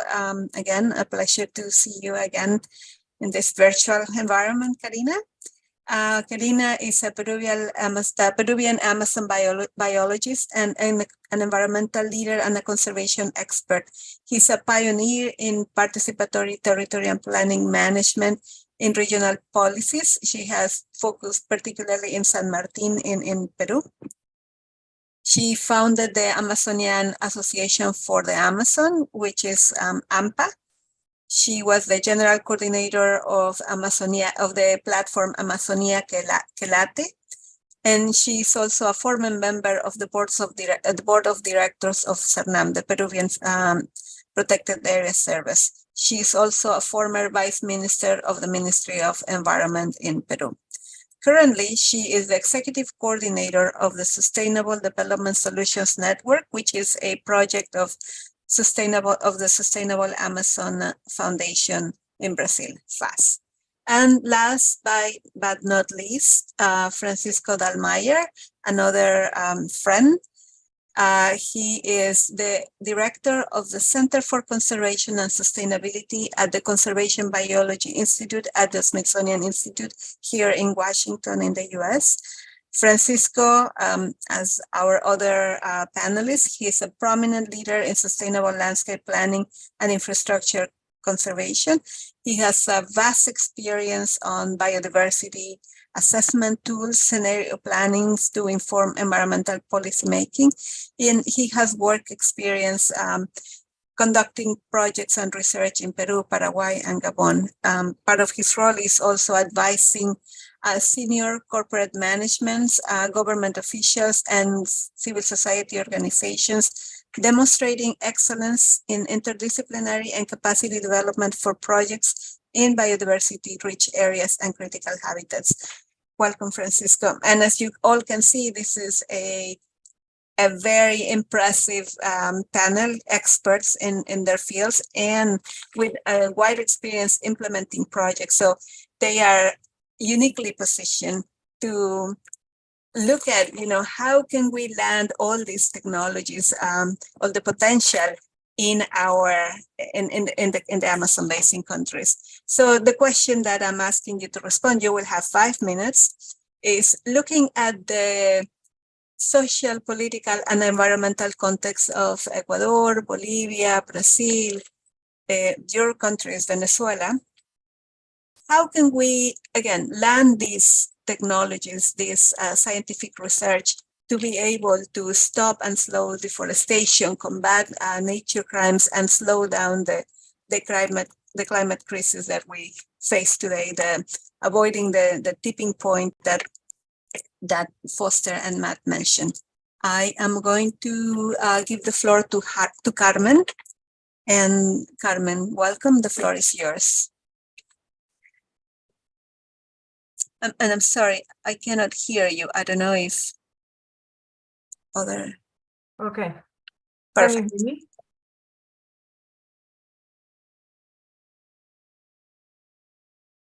Can you hear me? Yes, we can hear you.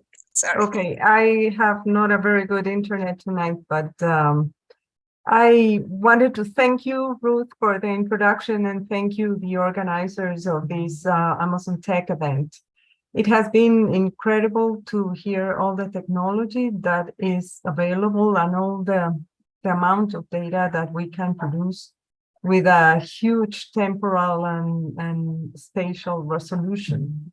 So what I have been thinking is that, regarding the question that you asked, is that technology really cannot replace policy, law enforcement and regulation, and action. So what we need is decision makers and institutions adapt their decision framework and their response framework to the speed and the accuracy of the evidence and forecasts that are available with these technologies. Meaning basically that there is a huge gap right now between the evidence that is available, that is at the tip of the hands, and many people producing, researchers and organizations developing user-friendly even platforms to use to access all this data. And still, very often, this is not considered official, and this is not used for policy making and for law enforcement.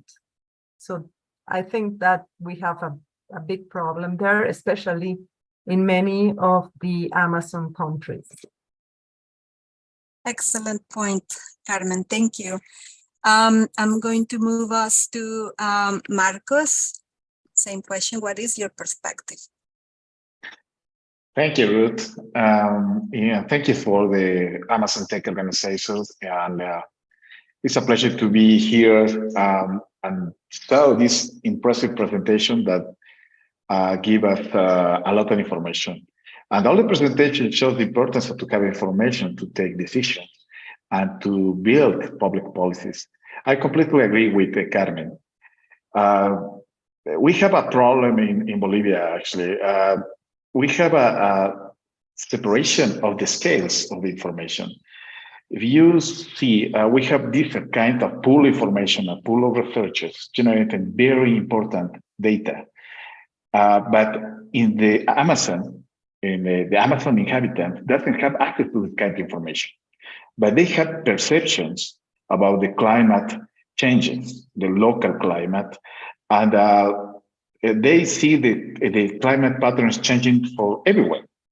The climate is changing for the forest collectors, the little farmers, and even for the enterprises that generate some kind of deforestation.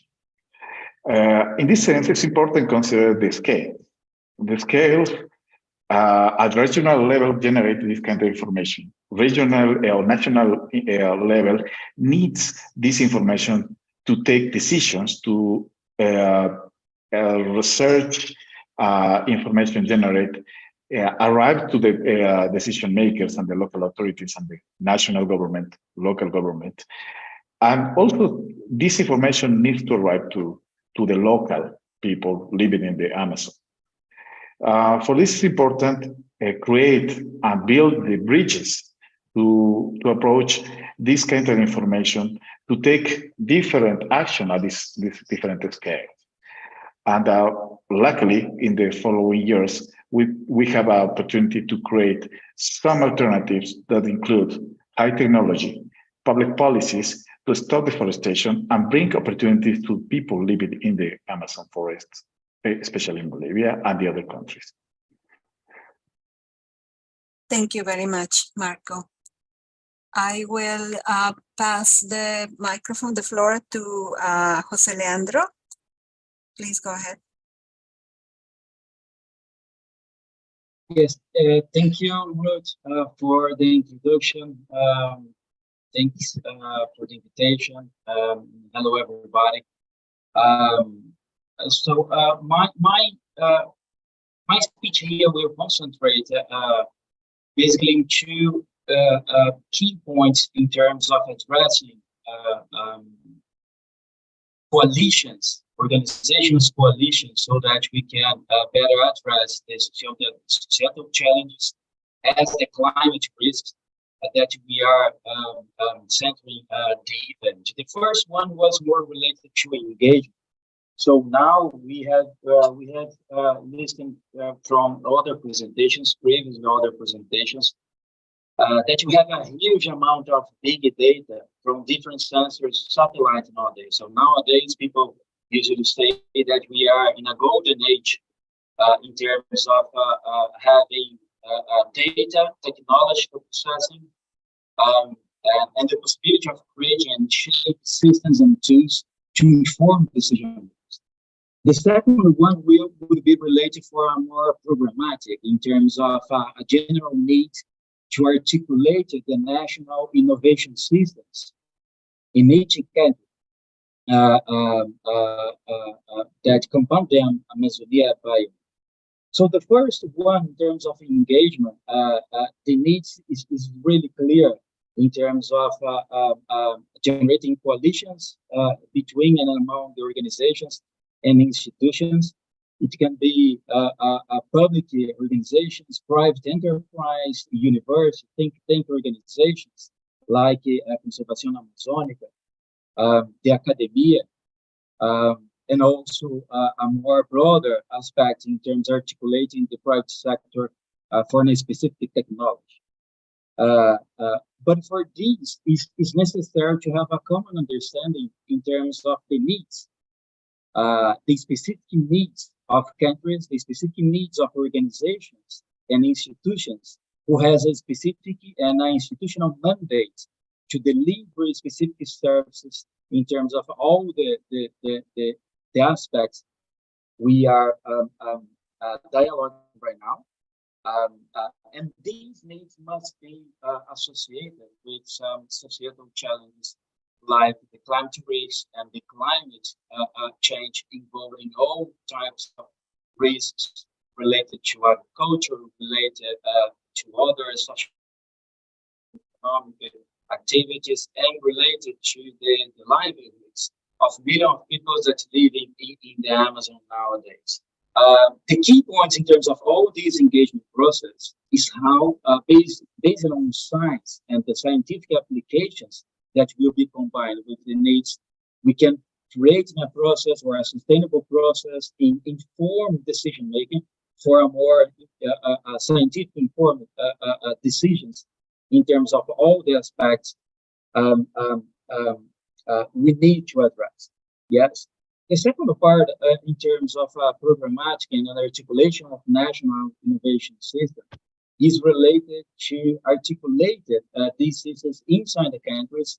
That is not related only, for example, to CNPq in Brazil or the 𝗏𝗏𝗃𝗏 for the state in São Paulo, that's where I live, or 𝗃𝗁𝘁𝗃𝗏𝗃 in Peru, or 𝗊𝗇cie in Colombia. But more than this, articulated the universe, the scientific centers that is behind all these scientific systems, so that we can address what will be the specific needs in terms of feeding the next generation, in being appropriately training, appropriately understanding in terms of the necessary frameworks to be addressed. Yes, into the Servir Amazonia, we try to do a piece of all of these initiatives in terms of the articulation and the strengthening of the organizations, the user organizations, using geospatial information technology. It can be in terms of a local scope or sphere, like we are doing some subnational environmental states in Brazil, like Acre and Pará, but also it can be in terms of a more a broader network with, for example, the hydrometeorological agents like Tsunami Peru, INAMI Ecuador, IDEAN Colombia, and CEMADEM Brazil, around hydrometeorology services to address specific needs in terms of feeding the situation room or the crisis room that tend to inform the civil defense and tend to form the national articulation or national network of organizations to respond and adapt to a specific climate risk.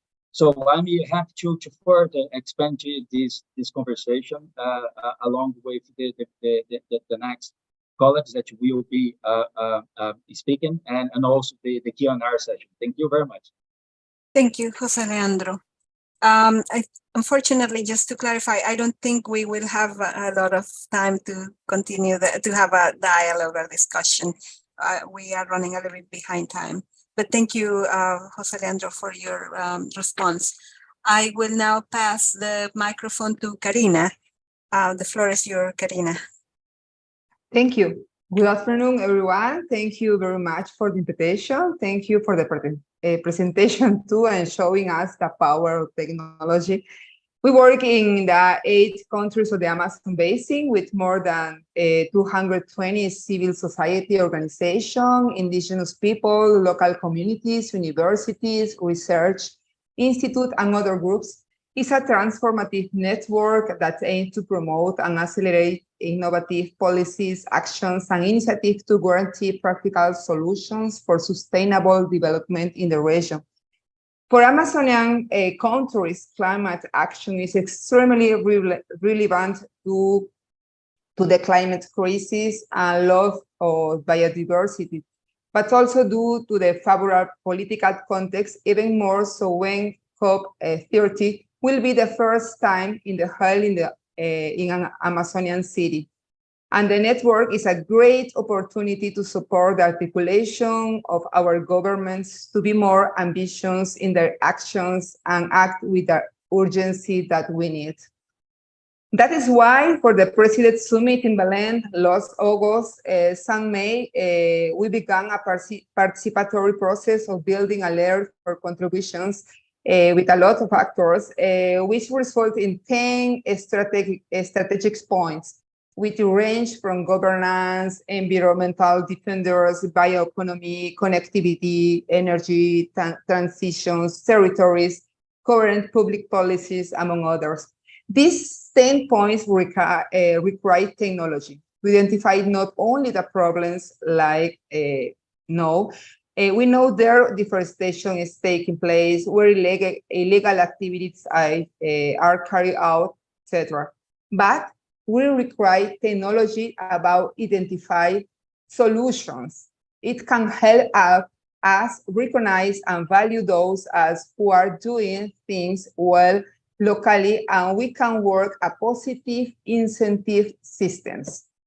In that sense, legislative initiatives must be promoted, such as healthy environment by taxes, which Congressman Alegría has been promoting in Peru, based on the demand of local communities, peasant patrols, indigenous peoples, producers association, by the national network Amazonia que Late, which brings together almost 200 initiatives in 11 regions with more than 2 million hectares conserved, which means saving on the state 15 million soles per year, who fulfill the roles of public officials and paid workers, who protect our common home, who are the ones who face illegals, who risk their lives to protect our natural heritage, which the life of all Peruvians and life for all humanity. This law already approved in plenary, waiting for the second vote. We hope it will be soon. Seeks the involvement of the private sector in the conservation and effective management of voluntary and communal work made for brave men and brave women.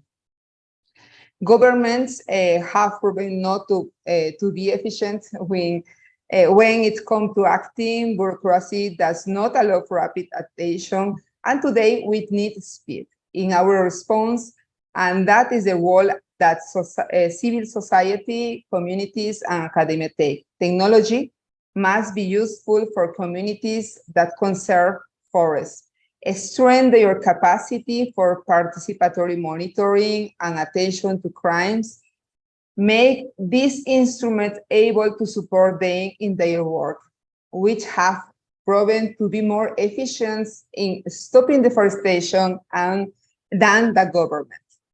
Technology must support the system of positive incentives to be transparent and with public access to information to support planning, decision-making, development of public policies, and public and private investment. Finally, we don't have much time left on the planet if we want to change trends. So our objective must be to work with collaboration, leaving aside the protagonism and institutional egos that do so much damage and confuse those of us who are in the territory. Let us act with ambition and speed between governments, civil society, private sector, and cooperation, because our survival is at risk. If we want different results, we cannot continue doing the same thing. We must innovative, take risks. Technology in this time is our best ally to achieve it. Thank you very much. Thank you, Karina. Very wise words. And last but not least, I will pass the mic to Francisco. Please go ahead. Thank you, Ruth. Good to see you. Thank you for Amazon Tech for the opportunity to be here. Fantastic presentations.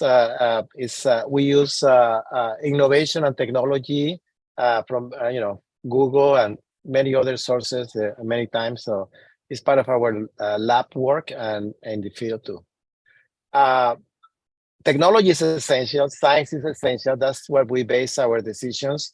We use it all the time. The issue that we see in the front line is how to link the science with actions on the ground. Governments sometimes have the capacity to have the data sets, to have the information, to get almost real-time information, to see the situation on the ground. But sometimes there is not enough capacity to deal with all the activities that are going on in the Amazon in each one of these countries. For example, in the northern part of South America, in the Amazon of Venezuela, there is a lot of limitation technologically, and there is a lot of limitation in terms of translating the actions on the ground. We can see we use the technology that was shown today for what's happening on the ground, but there is no capacity locally to alter those processes of deforestation, degradation, transformation of the areas in the Amazon close to the national parks. The information is very available for scientists and academic institutions, sometimes governments, sometimes data centers at the capacity needed to support those initiatives are not available. The non-technical people have a lot of difficulty obtaining that information to be able to know what's happening. They get it secondhand, and most of the time they don't get it. Idea. So you can use your telephone to download the situation that is going on right now in my region. Local people may be able to get into more action. Additionally, in some regions like Peru, Madre de Dios, for example, we have taken a number of ministers and high-level officials of the government of Peru, going from the satellite images from the data, from the technology, to do overflights for some of these areas to see the issues. The magnitude of the issues, the magnitude of the transformation of the land sometimes is very difficult. There are hundreds, sometimes thousands of points that are in the progress of deforestation, for illegal mining, for all kinds of activities, but there is not enough capacity to address the problem locally at the scales that need to be developed. In a way, the information is not easily available to the ordinary person. The ordinary person in Madre de Dios has limited access to internet, limited access to the technology or the satellite images or the data. So it's wonderful that we are scientifically and technologically advancing the technology because it's essential for decision making. And I think we need to fortify, the decision makers, the data centers, the capacities locally to be able to operate the information and to generate those reports more directly to the local communities, indigenous communities, to the actors on the ground. We have been involved in a number of projects in which there is a mix of the population.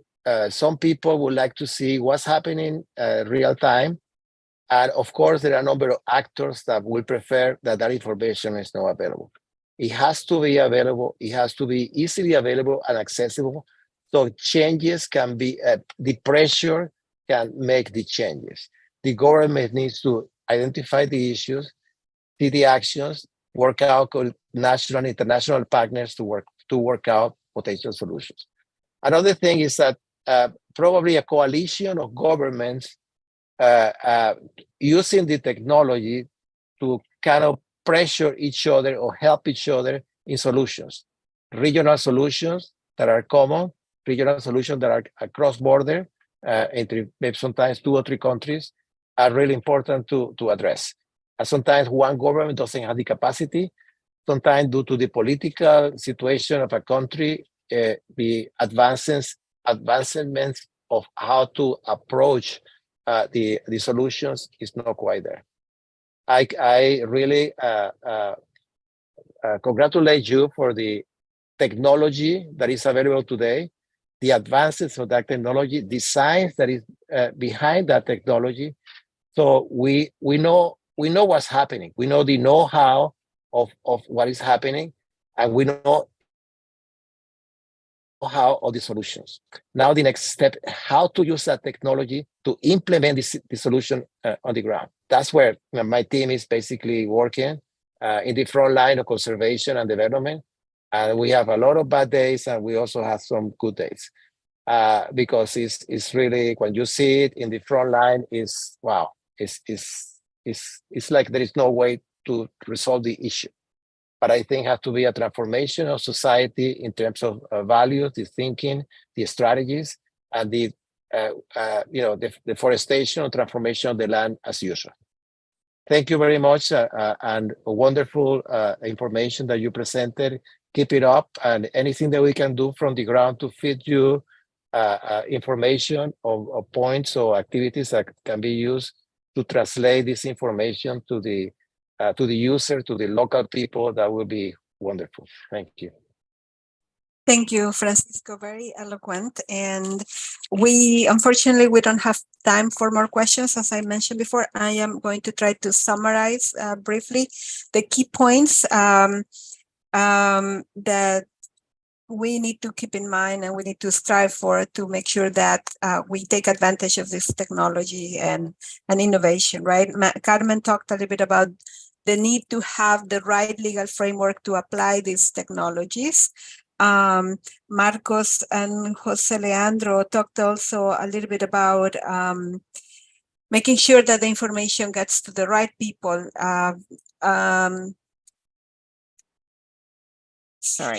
The right people at the local level, right? It's not only in the scientific world, the high-level national governments, but the people who actually are facing these issues, particularly indigenous communities. I was reminded by the movie that Rebecca mentioned, the territory, right? How technologies and communities, this is an example in Brazil, but there's other examples in Peru. Communities are already protecting their territories, and they need to be involved in this process and have access to communities. We also heard about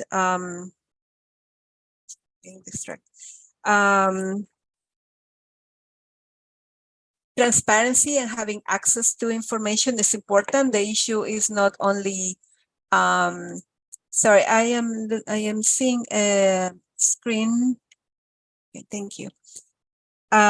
We heard about the importance of this information being transparent to the public in general, and again and accessible, actionable. And Leandro and Francisco made the point about the importance that the problem is not the lack of information, it's the capacity to respond and do something with it.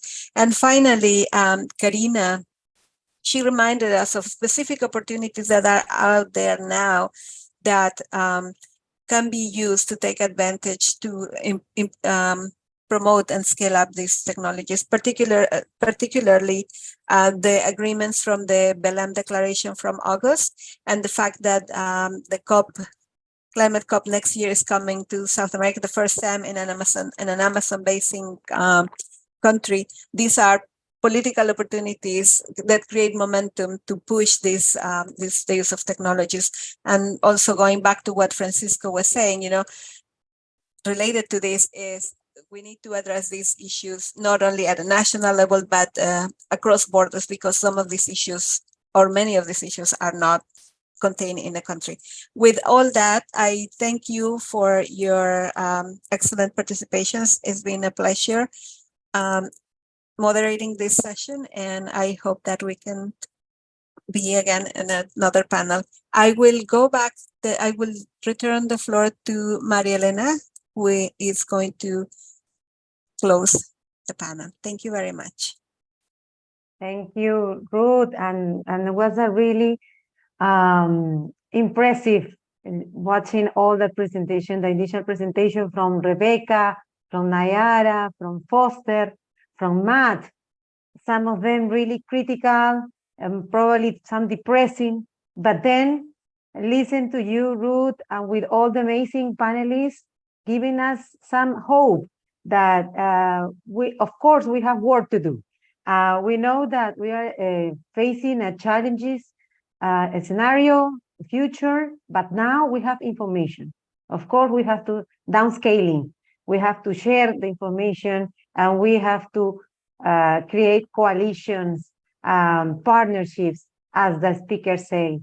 Thank you again to Thomas Rhodes, to Andreas from NICTI, from the initial words, of course, to Fabiola Muñoz and Ruth Nogueron to help us to facilitate this nice dialogue. And now I have just a previous announcement before to close the session, is that you could find all the summary of this discussion in this nice infographic that we will put available in our webpage. Is the Amazon.pe that you will please find yourself, and of course you will find all the presentations and the different questions that have been sharing through the platform. We will try to answer. Thank you, Carla, for the infographic. We are not going to go for each of them. And also, the ones that have been following the station, we finally have a winner of the 3 days and 2 nights of package that we are going to provide to one of our biological stations to see, to experience the Amazon. It's in 𝗿𝗄𝗃 or Manu Bio in Cusco, between Cusco and Madre de Dios in Peru. And the winner is Marco Pacheco. This was held live during the realization of this event and has been published on the Amazon Conservation Social Networks. Congratulations, Marco, and we hope we meet together in the Amazon. And also I want to thank to all of you, the presenters, the speakers, and all the friends that we've been with us during this session. We are going to provide all of this information. Amazon Tech has that mission to share information, to try to democratize this information for all of us. And at the end, I want to invite you to the next session of the Amazon Tech that will be in 2024. From the Manu Biological Station, we are going to discuss and see face-to-face different technologies to conserve the Amazon. So now, thank you very much. We're waiting for you for the next session of the Amazon Tech. Goodbye. La Amazonía, reserva de agua, biodiversidad y ecosistemas milenarios. Vive la mayor deforestación de su historia, registrando climas y fenómenos extremos que la ciencia ya reconoce como ebullición global.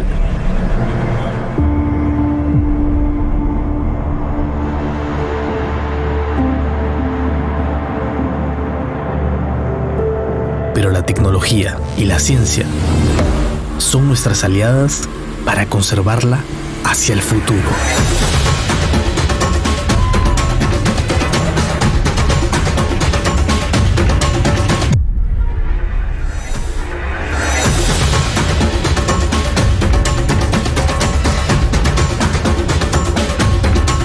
Sé parte de este evento anual que reúne expertos, autoridades, comunidades indígenas y sociedad civil para aportar soluciones innovadoras a la conservación de la Amazonía. Amazon Tech, articulando ciencia y tecnología en políticas que conservan la naturaleza.